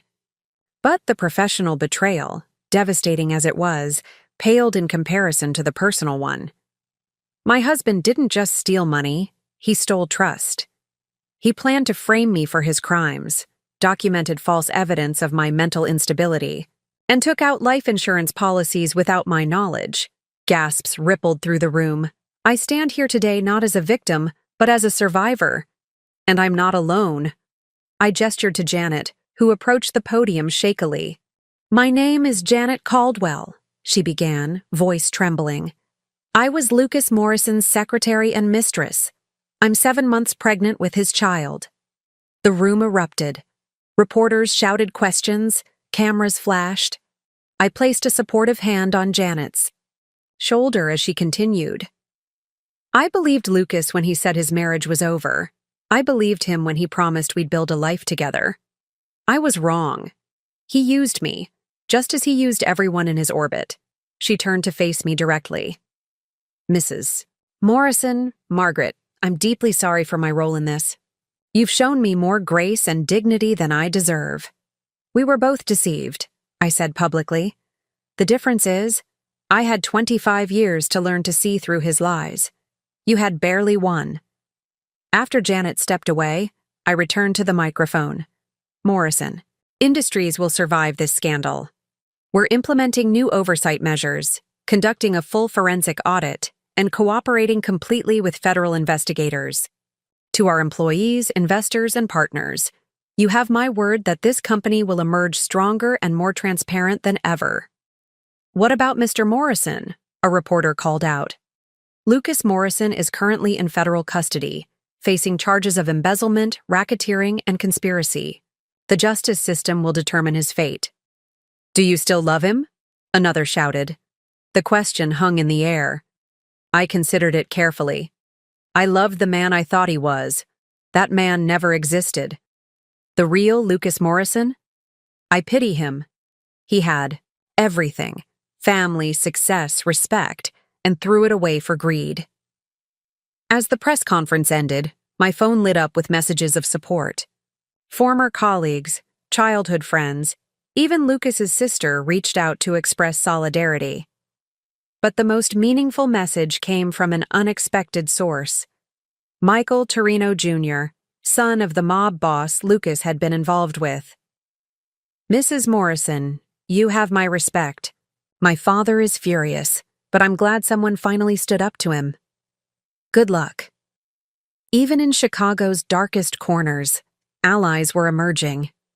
The truth had a way of attracting support from surprising places. The next morning's headlines screamed across: Chicago and beyond, Morrison empire built on lies. CEO's wife exposes corruption network. Pregnant mistress turns whistleblower. I sat in my office, fielding calls from investors, while Patricia Whitmore managed the legal fallout. Every hour brought new revelations as more people came forward. Margaret, Patricia said, entering with fresh documents. 3 more former employees want to testify. Apparently, Lucas sexually harassed multiple women but paid them off. Jesus. I rubbed my temples. How deep does this go? Deeper. The FBI just found a second set of books in Douglas Reinhardt's office. Lucas wasn't just stealing from the company, he was skimming from the charity funds too. My phone rang. Agent Donovan. Margaret, we need you to identify some documents. Can you come to the field office? An hour later, I sat in a conference room surrounded by evidence boxes. Donovan spread papers across the table. These are from Lucas's safe deposit box. We need help understanding the code names. I studied the documents. Project Nightingale was the woman's shelter renovation. Project Cardinal was the children's hospital wing. Each charitable project had a code name and a second budget showing systematic theft. He stole from sick children, I said numbly, and homeless veterans, domestic violence victims, cancer patients. Donovan trailed off. Every charity you both supported. How much? Over $6 million. Diverted through a Cayman Islands account, then filtered back as anonymous donations for tax purposes. I felt physically ill. He accepted awards for that. Generosity. We went to galas, made speeches, and he used the charitable work to launder money from his mob connections, Donovan added. The Torino family made donations, got tax breaks, and received clean money in return. What about the life insurance policies? We found 3 more. Different insurance companies taken out over the past year. Total value, $8 million. He was planning to kill me. We can't prove intent, Donovan said carefully, but the timing is suspicious. Each policy was taken out after you started asking questions about finances. I thought about all the times Lucas had suggested romantic getaways in the past year. The sailing trip he'd wanted to take, just the 2 of us. The ski vacation in Aspen, the hiking expedition in Arizona. The accidents he could have arranged, I murmured. We're investigating each trip proposal, Donovan confirmed. Especially since we found searches on his laptop for accidental death, maritime law, and wilderness accidents.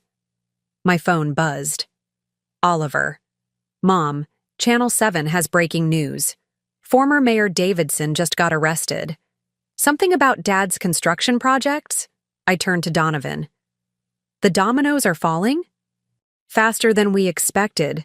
Davidson, 3 city councilmen, and 2 judges.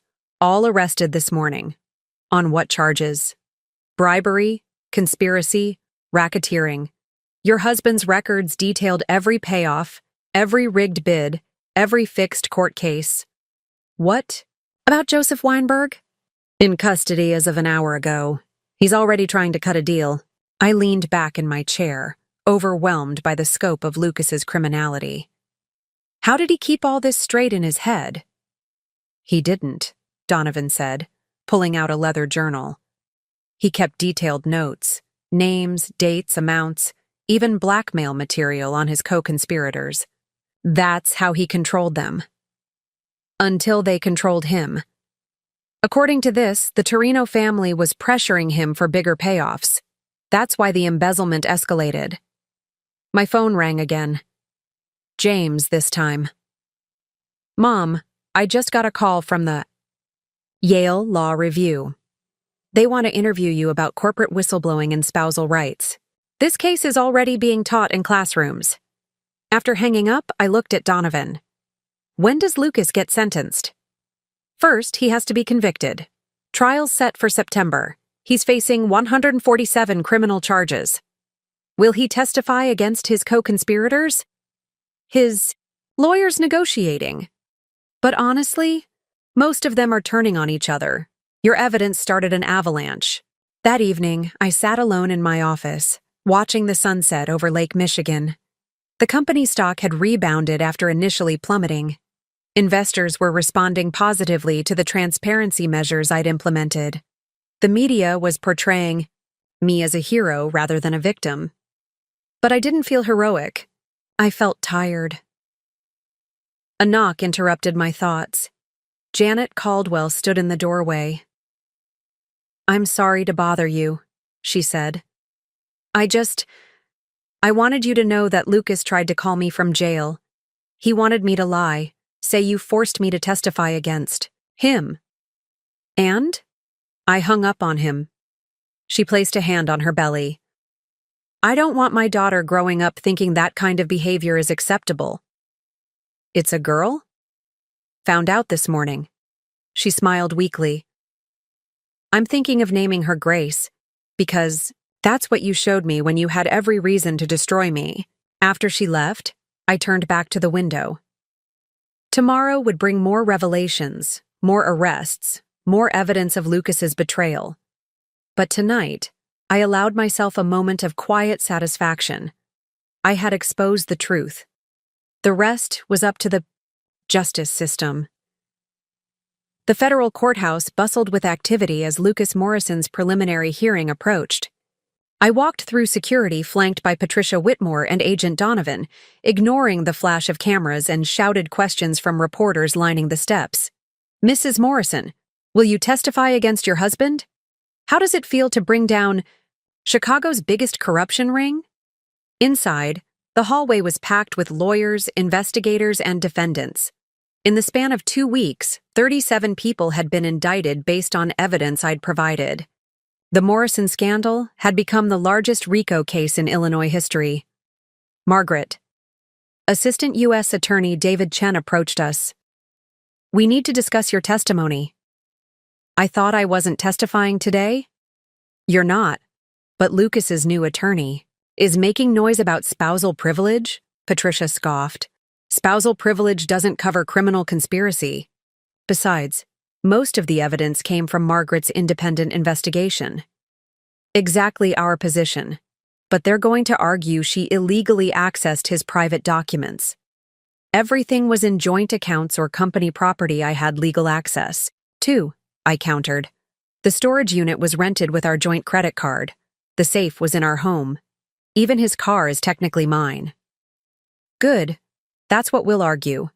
Courtroom 4 was standing room only. I took a seat in the gallery, noting the presence of several former business associates now wearing federal monitoring anklets. Lucas was brought in wearing an orange jumpsuit, his silver hair now showing dark roots, his face gaunt from 2 weeks. In federal custody. Our eyes met briefly. He looked away first. Judge Martha Williams, known for her no-nonsense approach to white-collar crime, called the hearing to order. We're here to address multiple motions from the defense, including a request for bail modification and a motion to suppress evidence. Lucas's attorney, a slick operator named Gerald Foster, stood. Your Honor, my client has been subjected to a vindictive campaign by his estranged wife. The evidence was obtained through marital deception and— Counselor, Judge Williams interrupted. Are you arguing that Mrs. Morrison didn't have legal access to joint financial records? I'm arguing she accessed them under false pretenses, Your Honor. Mr. Foster, I've reviewed the evidence list. Bank accounts, company documents, property records, all jointly owned or accessible to Mrs. Morrison in her role as CFO. Motion to suppress is denied. But, Your Honor, furthermore, the judge continued, given the evidence of Mr. Morrison's attempts to frame his wife for his crimes, including forged documents and false surveillance, I find her investigation not only legal, but prudently self-protective. The prosecutor stood. Your Honor, regarding bail, we have evidence Mr. Morrison was planning to flee the country. Tickets to São Paulo were found in his possession, along with false passports. False passports? The judge's eyebrows rose. 3 different identities, Your Honor, plus evidence of offshore accounts totaling $58 million. The number stunned me. Even I hadn't known the full extent. Bail is revoked, Judge Williams declared. The defendant will remain in custody pending trial. Your Honor, Foster protested. Mr. Foster, your client is charged with 147 federal crimes, including conspiracy to commit murder. The courtroom erupted. I gripped Patricia's hand. Based on evidence of life insurance policies taken out on Mrs. Morrison without her knowledge, combined with documented research into accidental death methods, he's a flight risk and a potential danger. Bail is revoked. As Lucas was led away, he turned to look at me one more time. His mouth formed words I could read clearly. I'm sorry, too little, too late. In the hallway afterward, chaos reigned. Reporters pressed forward as Patricia made a statement about respecting the judicial process. I slipped away to a quiet alcove where Agent Donovan waited. Conspiracy to commit murder? I asked. The FBI cyber team found more than just research. On his laptop, he had contacted 2 different fixers about solving a problem.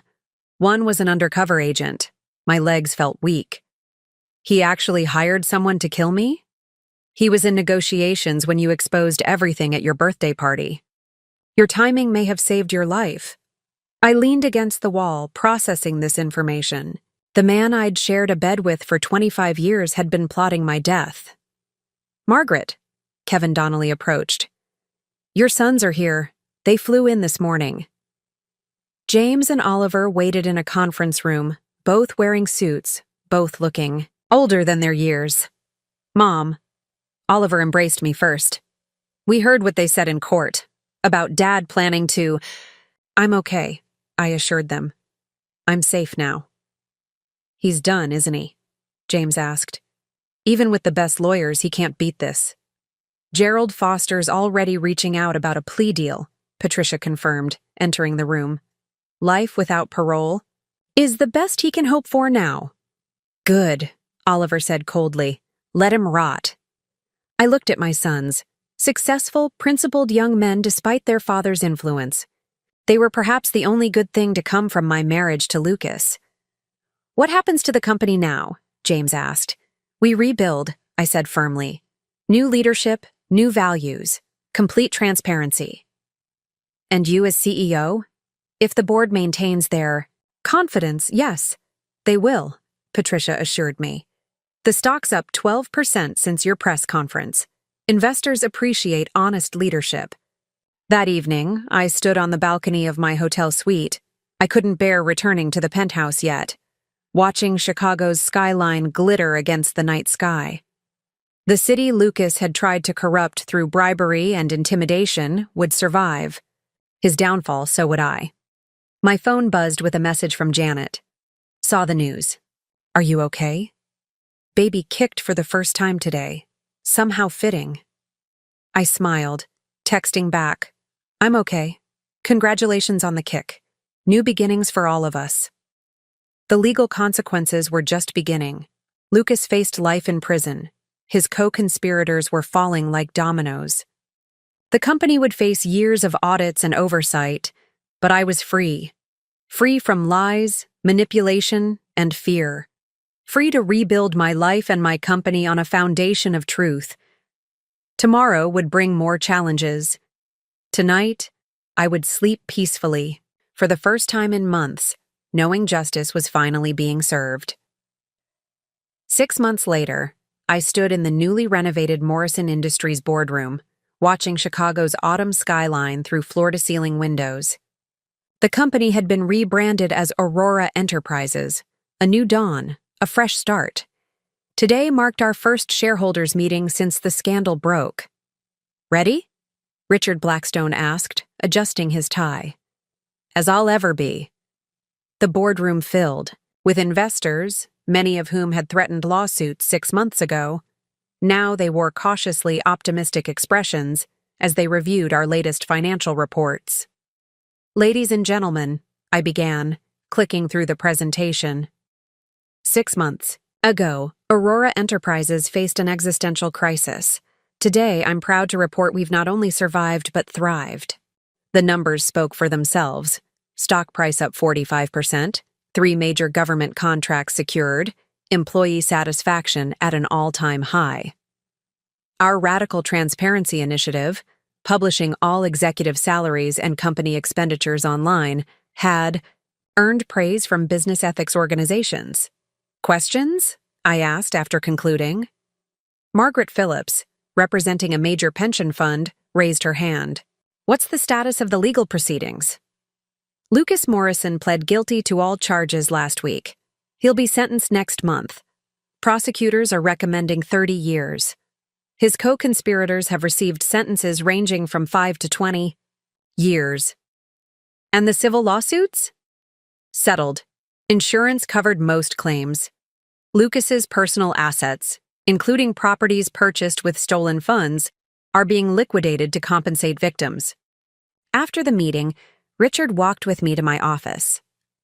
"You've done something remarkable here, Margaret. Most companies don't survive scandals like this. Most companies don't gut themselves and rebuild from scratch. My office, formerly Lucas's, had been completely redecorated. Gone were his hunting trophies and ego wall. In their place, family photos, awards for corporate transparency, and artwork from local Chicago artists. On my desk sat a framed photo from last weekend. James, Oliver, and me at Navy Pier with Janet and baby Grace. The new Morrison grandchild had arrived 3 months ago. A beautiful girl with her father's eyes, but hopefully none of his character flaws. My phone buzzed with a text from Oliver. Dad's letter arrived. Should I open it? Lucas had been writing to the boys from prison. They'd refused his calls but occasionally read his letters, searching for genuine remorse that never quite materialized. Your choice, I replied. I'm here if you need to talk. Patricia knocked on my door. Margaret, the Tribune's business editor is here for your interview. Sarah Chen, no relation to the prosecutor, arrived with a photographer in tow. The Tribune was doing a feature story. The woman who brought down Chicago's corruption network. Mrs. Morrison, Ms. Hastings, please. I'd legally returned to my maiden name last month. Ms. Hastings, you've become something of a folk hero. The betrayed wife who fought back and exposed massive corruption. How does that feel? Complicated.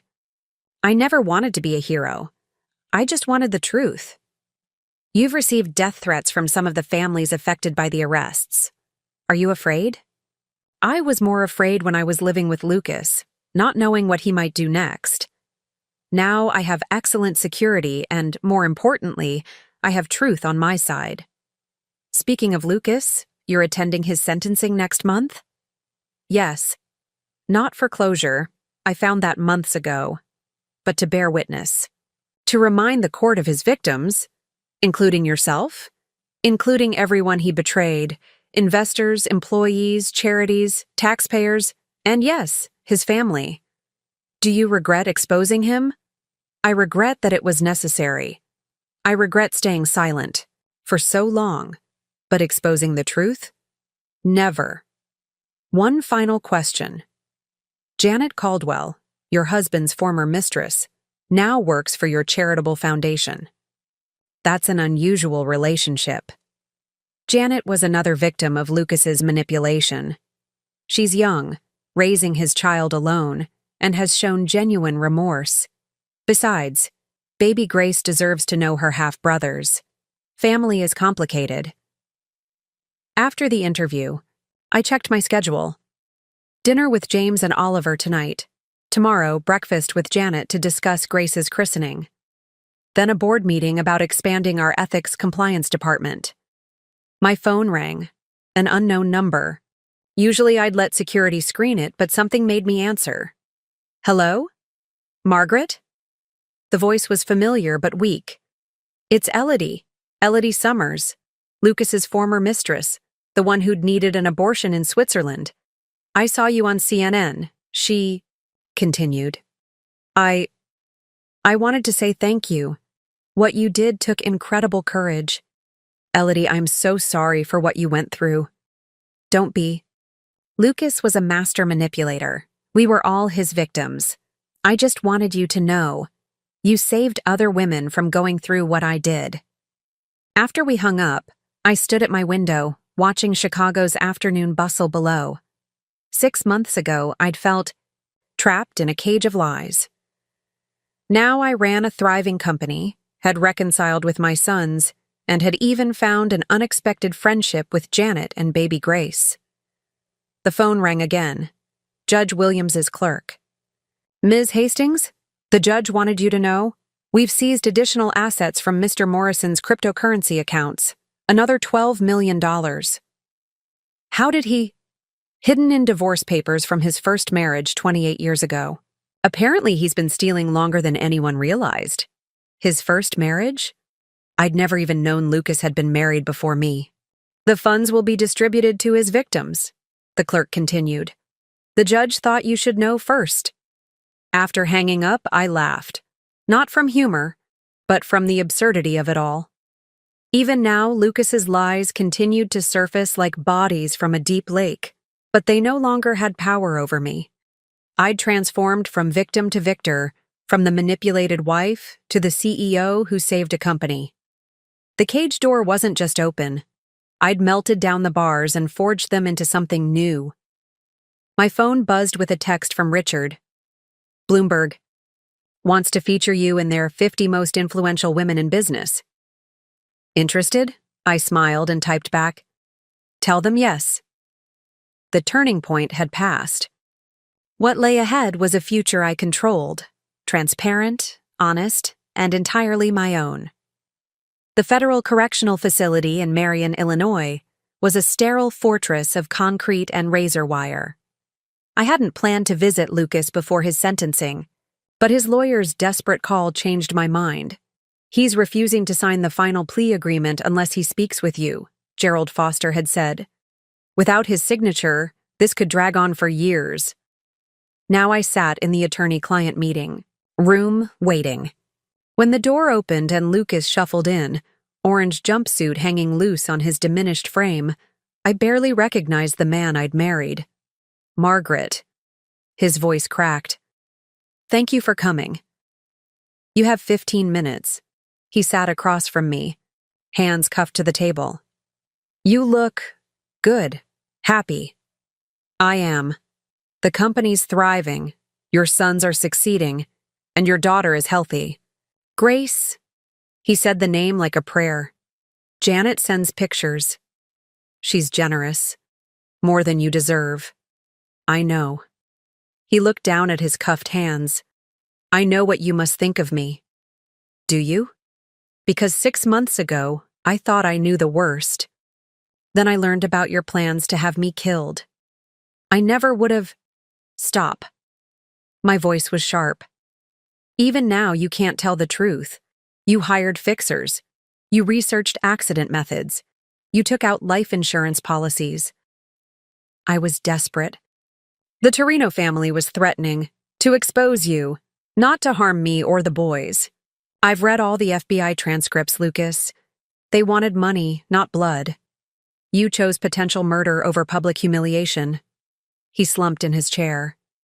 When did you stop loving me? When did you start planning to frame me for your crimes? That's not an answer. Neither is yours. I leaned forward. But if you want honesty, I stopped loving you the day I realized you saw me as disposable. Not when I discovered the affairs. Those were just symptoms.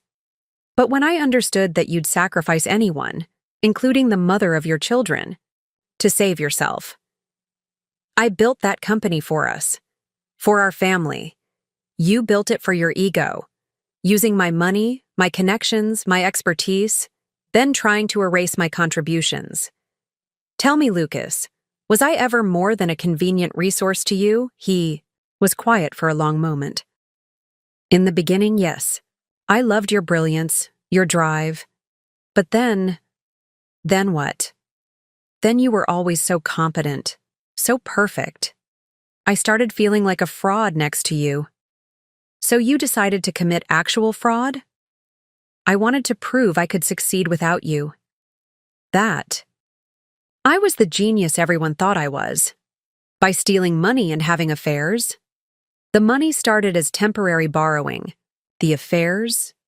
He shrugged.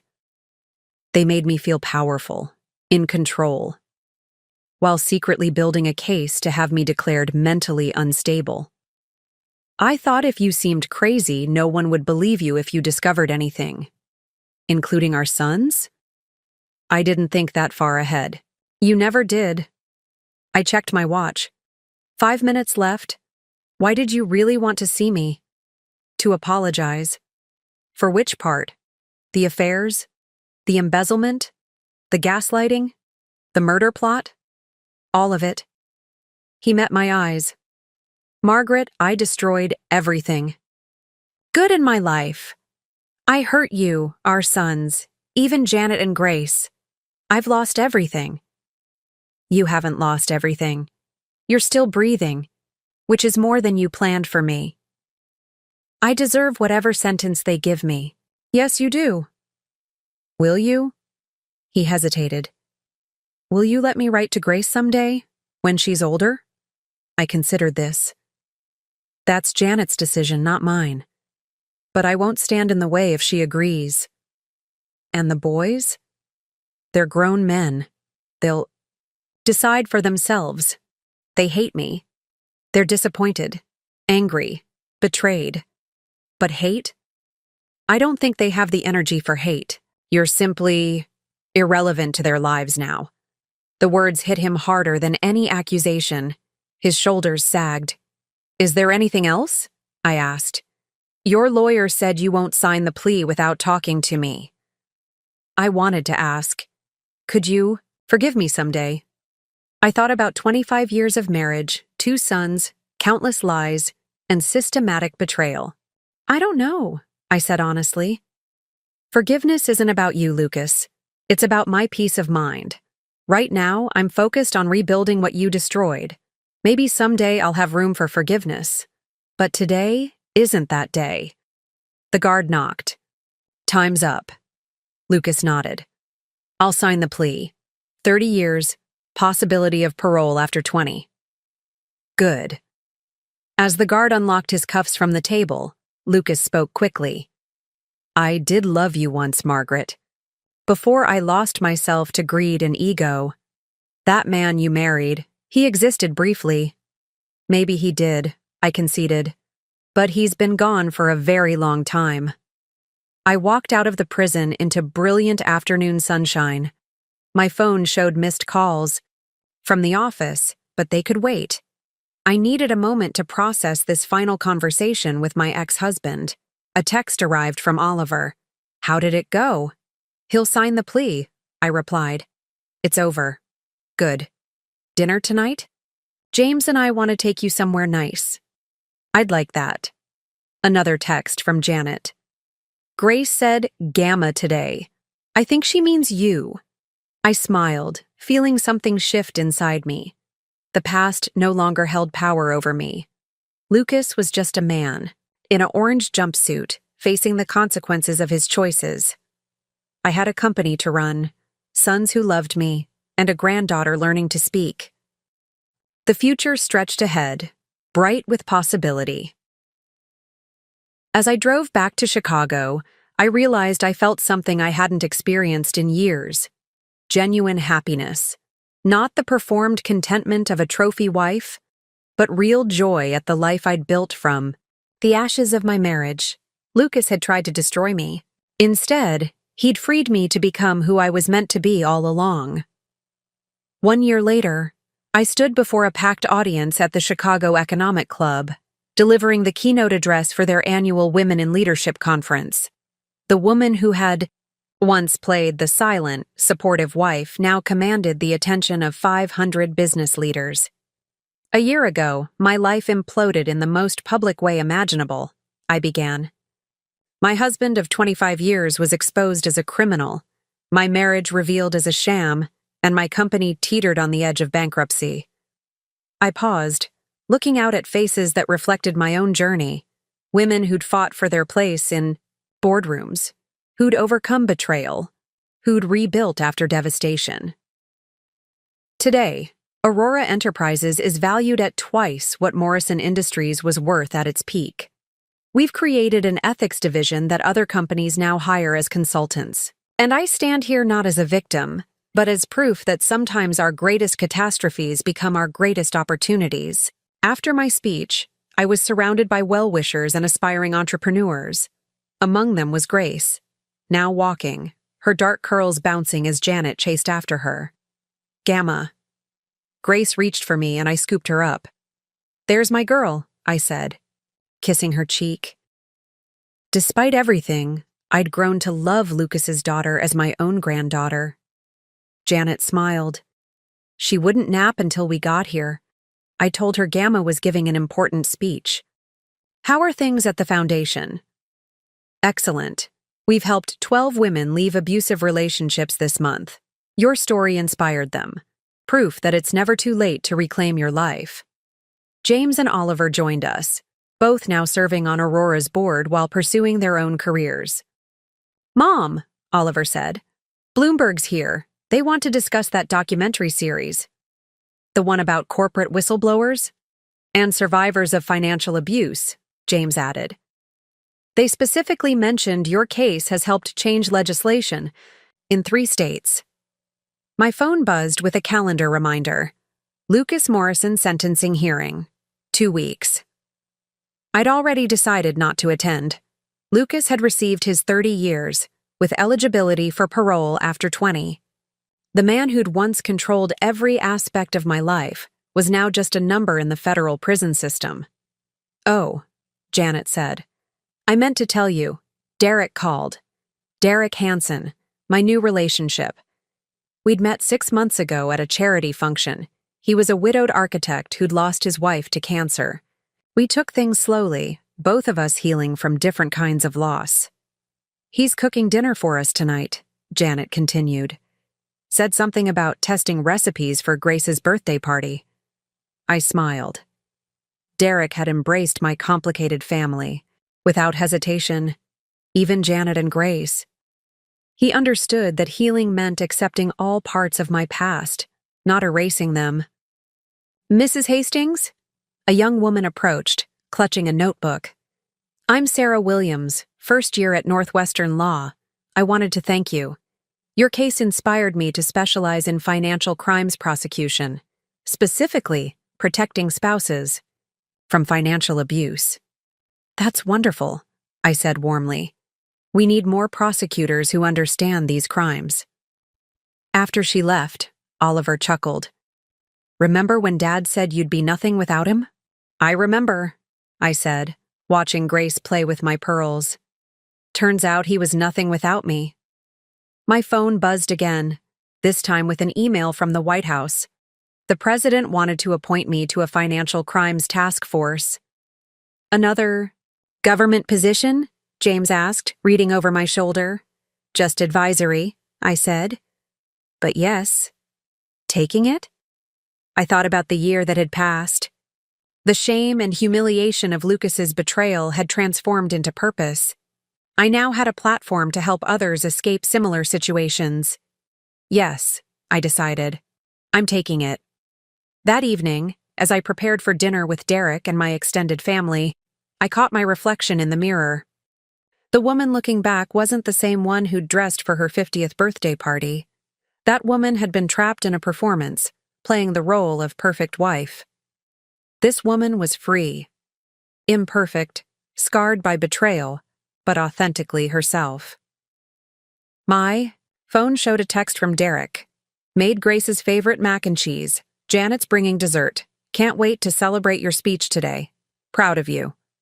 Below it, a message from Janet. Grace learned a new word. Strong. She pointed at your picture when she said it. And from Oliver. Dad's lawyer called again about prison visits. Told him where to stick it. Love you, Mom.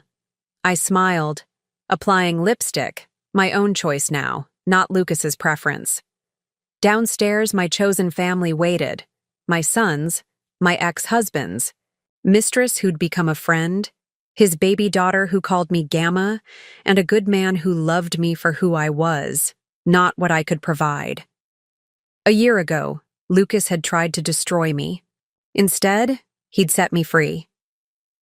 I walked downstairs to embrace my new life, imperfect, complicated, and entirely my own. The cage was gone. In its place stood something far better: truth, freedom, and the power of choosing my own path forward. Up next, you've got 2 more standout stories right on your screen. If this one hit the mark, you won't want to pass these up. Just click and check them out. And don't forget to subscribe and turn on the notification bell so you don't miss any upload from us.